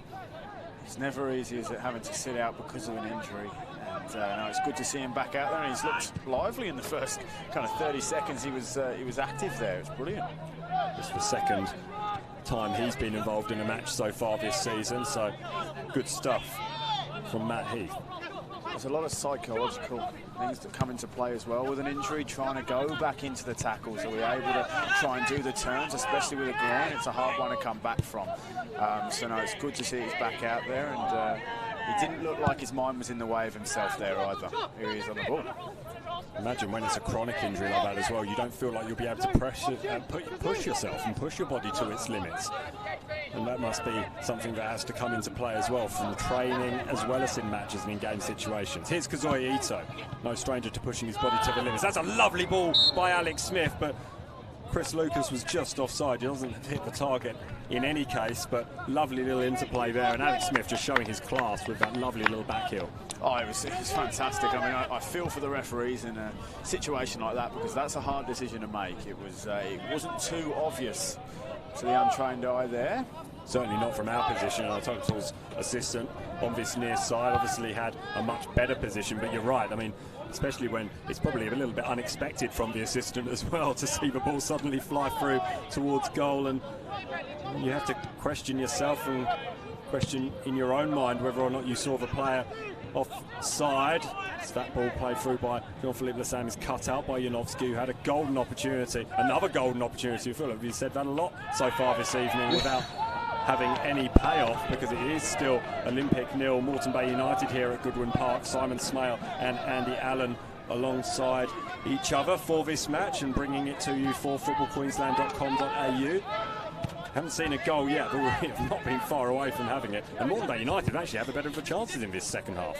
They have looked like the team to be taking it now, to be honest. They're the ones that I'd be tipping to get a goal. If they can get it nice and quick now in the next 5 or 10 minutes, I'd imagine to see them then drop off. But who knows, in this game at the minute, anything could happen. It's midway through the first half. Midway through the second half, apologies if you've just joined us. Olympic did have the better of the opening 45, but were unable to make the most of that possession, and it's starting to become a frustrating afternoon. Not that you'll be able to tell from the supporters who've been in fine voice all night. Here's Elfin Nazari. He goes back to Kazuya Ito, who goes into the space and plays in Jez Lofthouse over on the far left of the field. Looking to play the ball with his right on the inside. Instead, he's forced all the way back to James Kumineo. Kumineo wide to Waters, changing the angle of attack. It's gone all the way through. Matt Heath was there making the challenge with Toyoshime and Tabillon. Moreton Bay United do retain possession, and they'll look to build over on that far side. Chomarop looks to have shaken off that lower back injury or leg injury, whichever it was. Kumineo forward, something from Matt Heath to chase. And safety first from Riley Gwynn-Jones. It's out for a throw-in, which Alex Smith is herring over to take, and he takes it quickly to Jez Lofthouse. Lofthouse back to Smith. Nice little neat interplay between the pair over on that far side. Kazuya Ito not on the same page again as Chris Lucas, and Moreton Bay United will look to break now, but that's a really poor ball from the Frenchman, Tabillon, and Olympic will break. Lots of turnovers so far. Here's one for Heath to chase. Tabillon gets his body in the way and skips away from the challenge, having conceded the throw-in. Again, some of these final balls are leaving a lot to be desired out there from both sides. They are. It's that final third. I mean, I would have liked to see the number 7 there for Moreton Bay drive forward more. The grass is there. Keep taking it. There's no need to rush that ball there. Ito makes the best movement and he picks up the ball, and now he's backed into a corner by Omar Siddiqui, and in fact gives away the throw-in at the same time, running out of space for Japanese for Olympic. Throw-ins taken quickly, played at a much higher tempo this second half than the first. Is Yanovsky. Toyoshime, former Western Pride player. Smith goes to deck. May have been a coming together with Glover, but there didn't seem to be too much in it as Ito plays the ball forward towards Alex Smith. Now he goes wide to Jez Lofthouse. What can Lofthouse do here? Goes up against Bernardi. Back to Smith. It's well grabbed by Cousineau, who just plucked that ball out of the air and now launches it back upfield towards Chomorop, who again didn't look too interested in making a run for the ball, and it's intercepted by Kumineo. It's like a game of volleyball at the minute. Get the ball down, lads. Chomorop does just that and then plays the ball forward for Declan Smith to chase. Well covered by Glover though. It goes back to Kumineo. Kumineo wide to Nazari as Olympic change the angle of attack once more and come down this near side. Zelfi Nazari, the substitute. That's a fantastic distribution there from the keeper. It's one of the features of Brandon Kumineo's game, his vision and his ability to move the ball around. They've had some good keepers over the years, haven't they, Olympic? They had Matty Acton, obviously now at Melbourne Victory, previous Brisbane Roar player.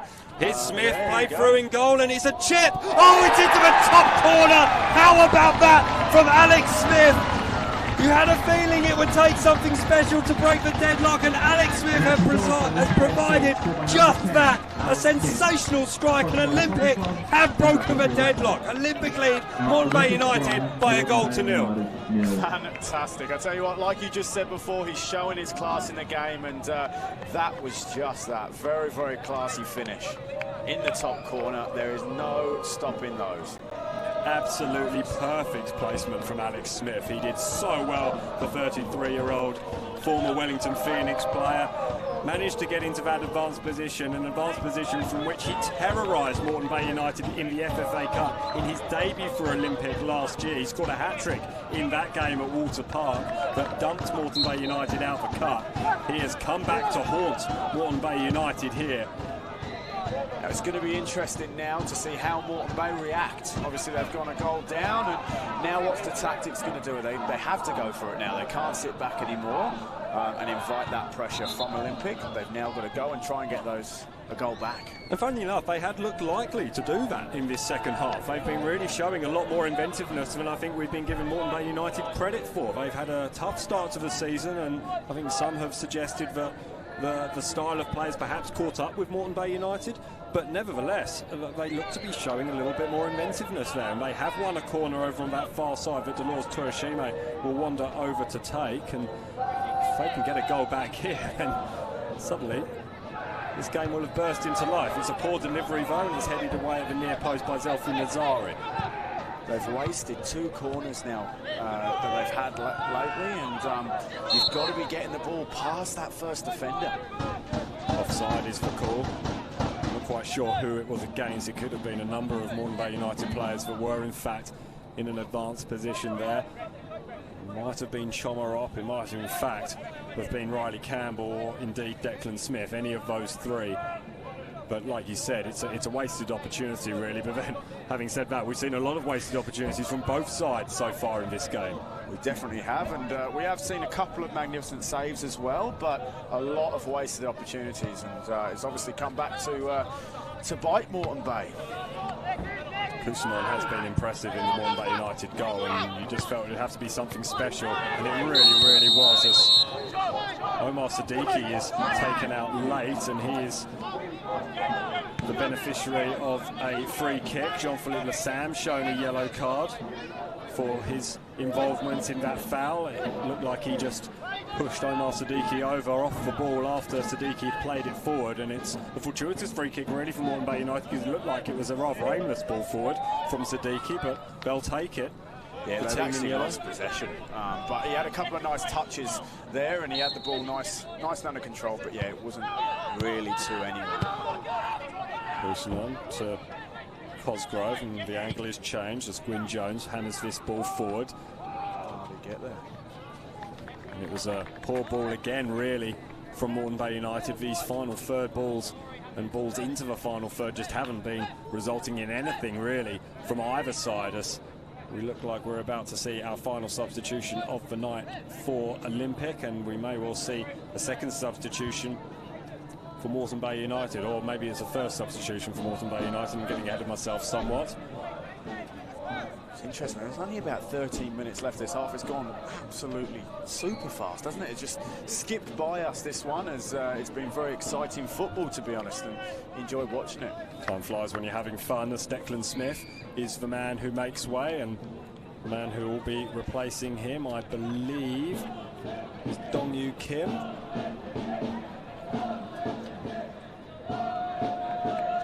Obviously, as you know, I'm the Aldi Mini-Roos Development Officer for the state, and obviously we've got our kick-off programmes and our club seasons that are underway as well. Our kick-off programme is our introductory programme for children aged 4 to 9-year-olds, and 45 minutes to an hour session. So if you're looking for football for your child to introduce into the game and play, I'd go to the Aldi Mini-Roos website, www.miniroos.com.au, and have a look at that programme and sign your child up. Such a great way to get kids involved in the game, as Steve White comes onto the field for Olympic. He has replaced the goal scorer Alex Smith, and what a goal it was.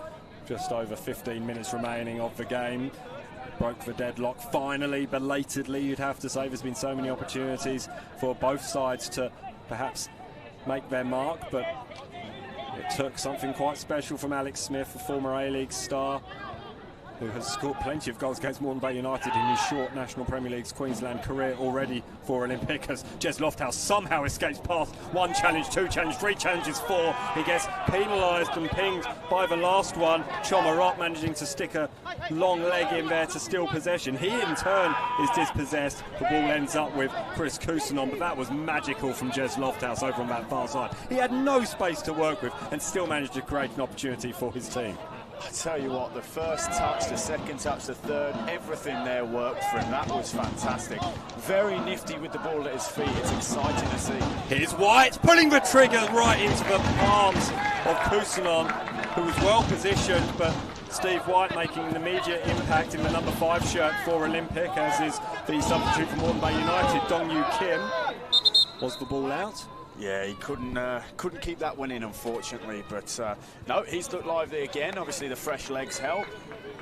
There is a Moreton Bay United player in some discomfort over on that far side. I can't quite see a number at the moment, but looks to be in a fair amount of pain. There was a few bodies flying in, created by the carnage that was Jez Lofthouse, just weaving his way in and out of play and through various different bodies. A few Moreton Bay United players just go over to the touchline and grab some fluid. You're taking this opportunity.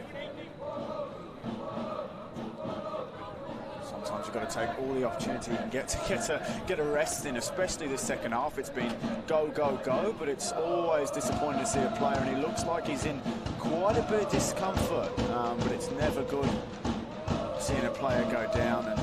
But he's back up. There's no stretcher needed by the seams. Oh, he looks in a lot of pain, though, the number 16. Yes, Liam Cosgrove, former Lion, championship winner with Lions last year. It doesn't look like he'll be able to continue as he's helped off the field. Just a quick reminder, of course, that IFCA is coming, Australia's only national football-specific coaching conference, on 25th and 26th of May on the Gold Coast. Make sure you get your delegate pass today at ifcca.com.au.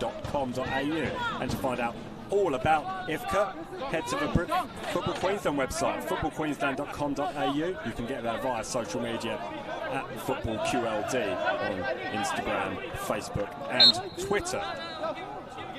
Obviously, IFCA's not just for the elite coaches either. It's very community-based, and recommend a lot of community coaches to jump on board with that as well. I think it's a fantastic opportunity, obviously the first one of its kind in 9 years. Very good opportunity. Taking place on the Gold Coast, of course, in South East Queensland. Playing host to that. Another beautiful spot, right? There's plenty of them about here in South East Queensland. That's why we're all over here. Riley Gwynne-Jones spreads the play, and that's really disappointing from Bernardi, who's mixed some sublime defensive work with some really quite ordinary touches today. The Moreton Bay United number 2. It's very interesting. He's attacking quite well as well. Obviously, the ex-Mitchelton player and playing at Sanford Rangers as well in his juniors. So it's good to see him now going through the pathway and playing NPL for Moreton Bay. But I'd like to see him on that ball a little bit more driving forward as well, as he is an attacking fullback. Steve White managed to pick up possession there and plays the ball to Jean-Philippe Lassam. He spreads the ball wide to the substitute Nazari. Nazari looks inside to Heath. Doesn't get there, and Heath is made to chase. Dong Yu Kim just plays the ball forward, and Kazuya Ito. Here's Jean-Philippe Lassam, wide to Jez Lofthouse. He's already shown what he can do with the ball at his feet and tries to do so again, but he's forced wide by Bernardi. And showing that nice defensive work, but Lofthouse isn't going to take that for a dismissal and plays the ball in towards Ito. It's almost played into White. It's hammered clear by Frenchman Tabillon. And unfortunately, it's given away once again by Chomarat. Foul is given against Steve White, I think. No, it was against Chris Lucas. And the follow-up shot came in from Matt Heath. It was well gathered by Cousinon, regardless as to whether the whistle had gone or not. We have just over 8 minutes remaining, and foul is given against, I think, Riley Campbell for interfering with the play, or was it Chomarat? I think it was a mixture of both, to be honest, coming together there. But you know what? Every time that Jez gets the ball, I'm excited. Every single time. I want to see what he's doing with it. He gets the ball at his feet and he just drives. And that is so rare to see these days with footballers. And it's a fantastic sight when we do see it. He's one of those players that just excites, doesn't he? He's just got the world at his feet, and certainly worth keeping our eyes on, and you'll be able to catch him in our game of the round next week as Olympic travel to Lions FC in a repeat of last year's grand final. You'll be able to catch that from 7 o'clock next Saturday on footballqueensland.com.au.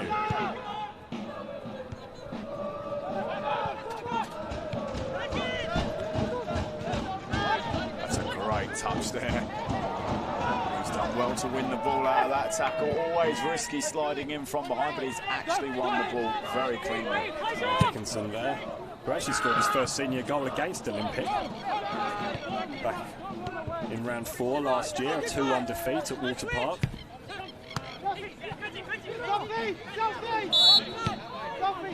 Showing his experience there through those leagues like you were talking about before in France and India, so he's definitely showing the experience there winning that free kick. Looks like Brandon Kumineo is down on the deck, just stretching out his calves. It might just be cramp, and I think that's exactly what it is, as Jean-Philippe Lassam lends a hand. And you'd like to hope it was cramp, because if it's a calf strain or a hamstring strain, we could be in a lot of drama. So if you end up stretching it like that. Yeah, so common, aren't they? The hamstring and calf strains, but cramp is as well, especially in the humid weather we get here in Queensland. Although these are perfect conditions for football, you'd say you'd have to question whether Brandon Kumineo needs to check his, James Kumineo needs to check his hydration plan ahead of match day, because it's perfect conditions for football here. Oh, it definitely is. Jez Lofthouse has a fair bit of space ahead of him, chooses not to race into it, instead plays the ball out wide to White. White's going to make a run. Sorry, it's not White, it's Matt Heath over on that far side. Heath with the cross towards the back post of Nazari. Nazari back into Ito. Ito with an air swing. Had he made contact, Moreton Bay United could have been staring at a 2-goal deficit heading into the final 5 minutes, but it's not to be, and Olympic will have to build again on halfway through Jean-Philippe Lassam. Hasn't the game just opened up a lot since that goal?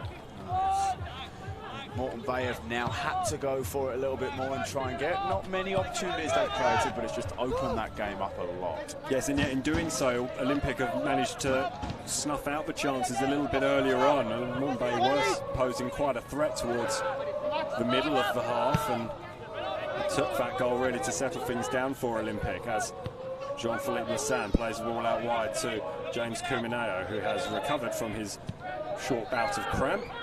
Goes back to Brandon. Here's Kristen Waters.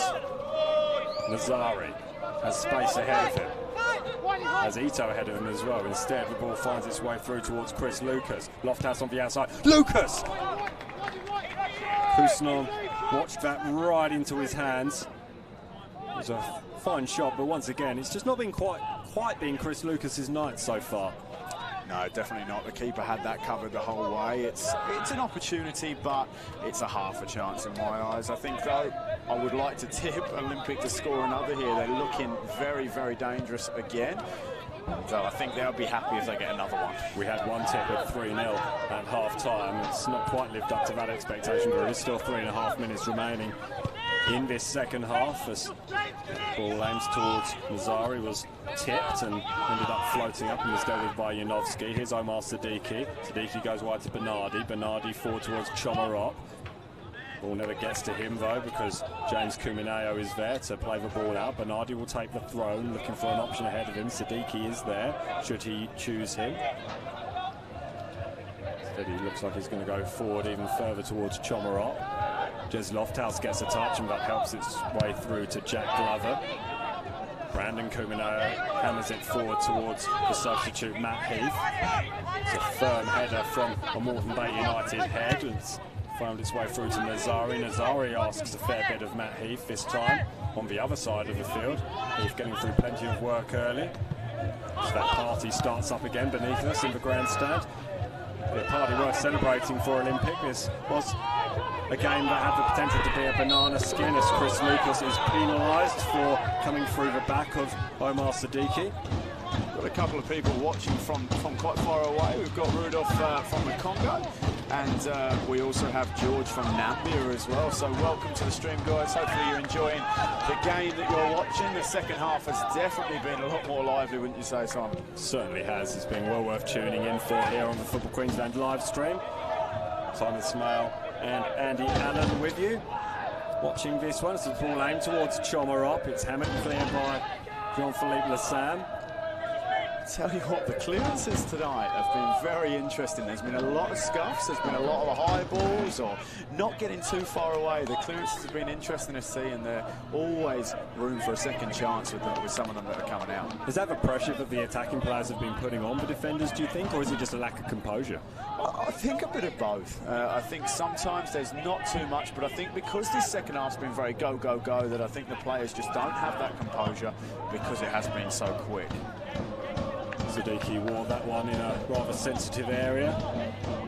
Looks to be okay to continue though, as James Kumineo trots over to take the free kick. He's not going to be in any rush to do so, for throw-in, sorry.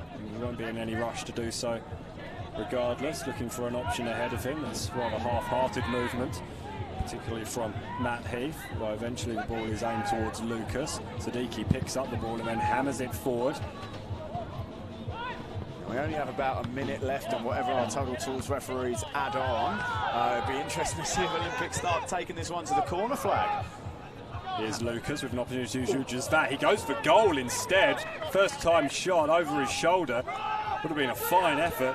We've already seen it's taking a fair amount to beat Chris Kusnon.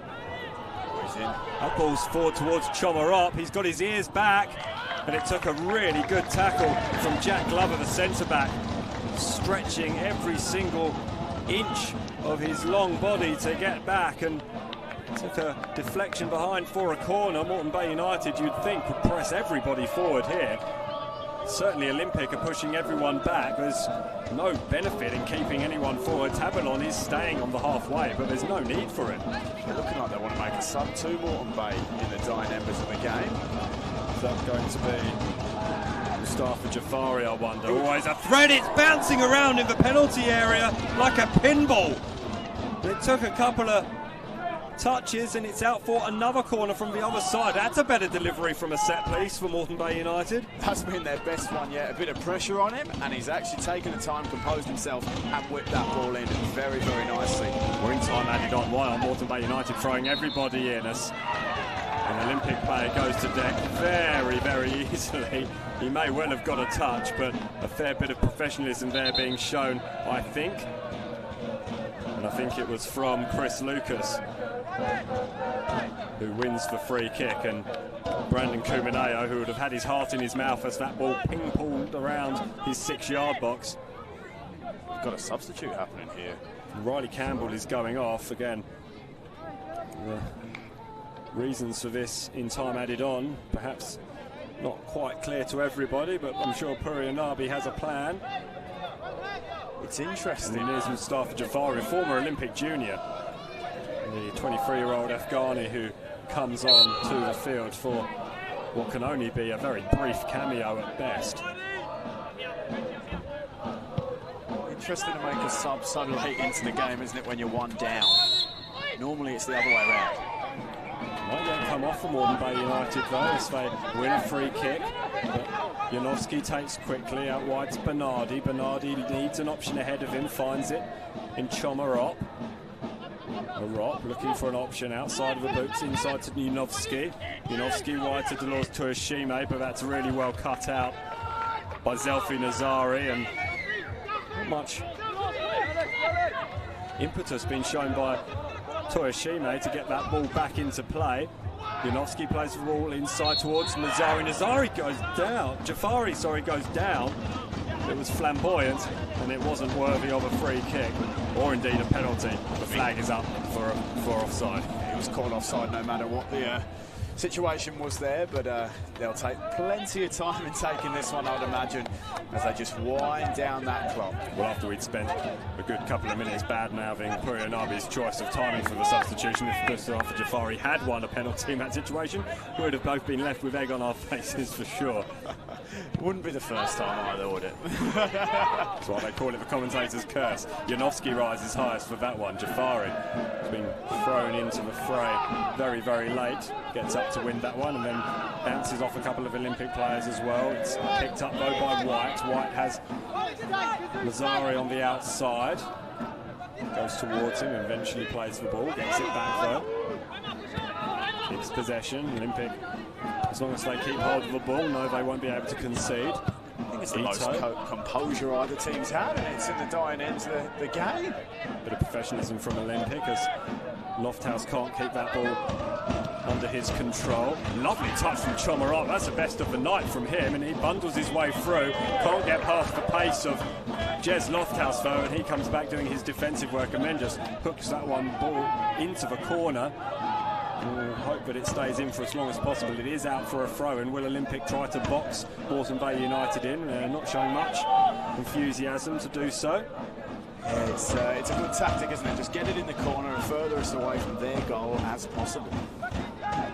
Lofthouse with the header. It's Janowski, who's seen more of the ball in his second half, plays that one off White. Deep into stoppage time now, according to our stadium clock down beneath us. Lofthouse picks up possession after that loose pass from Bernardi. Nazari comes wide. Ito, White.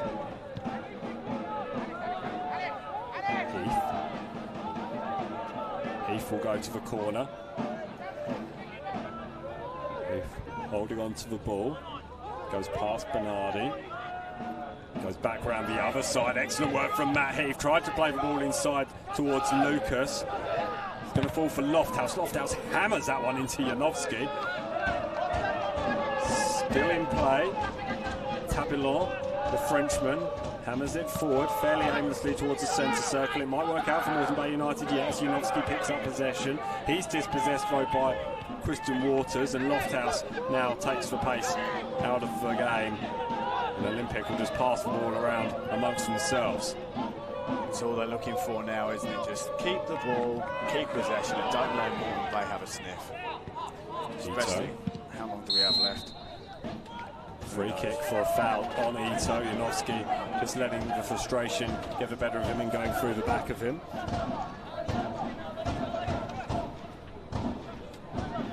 Well into stoppage time now. Ito just showing a little bit of professionalism here and getting up off the deck as slowly as is humanly possible. He does walk away a little gingerly though, does the Japanese. We've also got Numbi watching from PNG, so welcome to the live stream.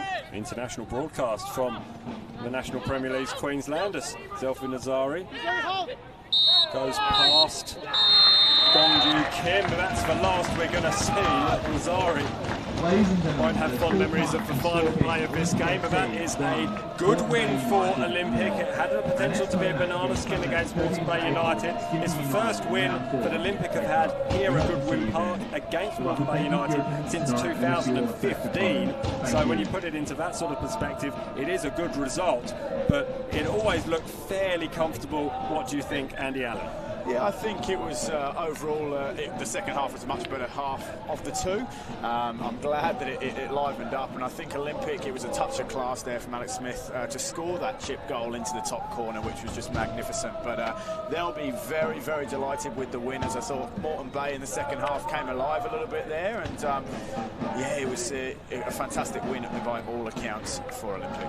Cousinon was very impressive in the Moreton Bay United goal, and it took a moment of magic from Alex Smith to beat him. He picked up the ball just inside the penalty area over on the left-hand side and just put out an audacious chip really into the top far corner of the goal, past the outstretched arm of Cousinon. It was a magnificent goal. It was well worth checking that one out on the highlights. And Alex Smith, much to the delight of the very vocal crowd here at Goodwin Park, put his side into the lead, a lead they never relinquished. And it's finished. Olympic 1, Moreton Bay United 0. Andy, it's been a pleasure to have you alongside me today. Hopefully the first time of many that you'll be joining us on the National Premier League Queensland live stream. Don't forget to join us next week for the live stream match of the round, where it is a replay of last year's grand final at Lions Stadium. Olympic travelling to Inala to take on Lions will be an absolute cracker of a match. You can almost be guaranteed of that, although both sides, both Olympic and Lions, who suffered a 1-0 defeat down on the Gold Coast on Saturday, will be hoping to play a little bit better than they have this weekend in round 9. But that's all we've got time for here at Goodwin Park. From Simon Smale, this has been a double take production for Football Queensland. Make sure you check out the highlights on Football Queensland's social media at FootballQLD and the website footballqueensland.com.au. But enjoy the rest of your Sunday night, and we'll see you next week from Lions Stadium on Football Queensland live stream. Good evening.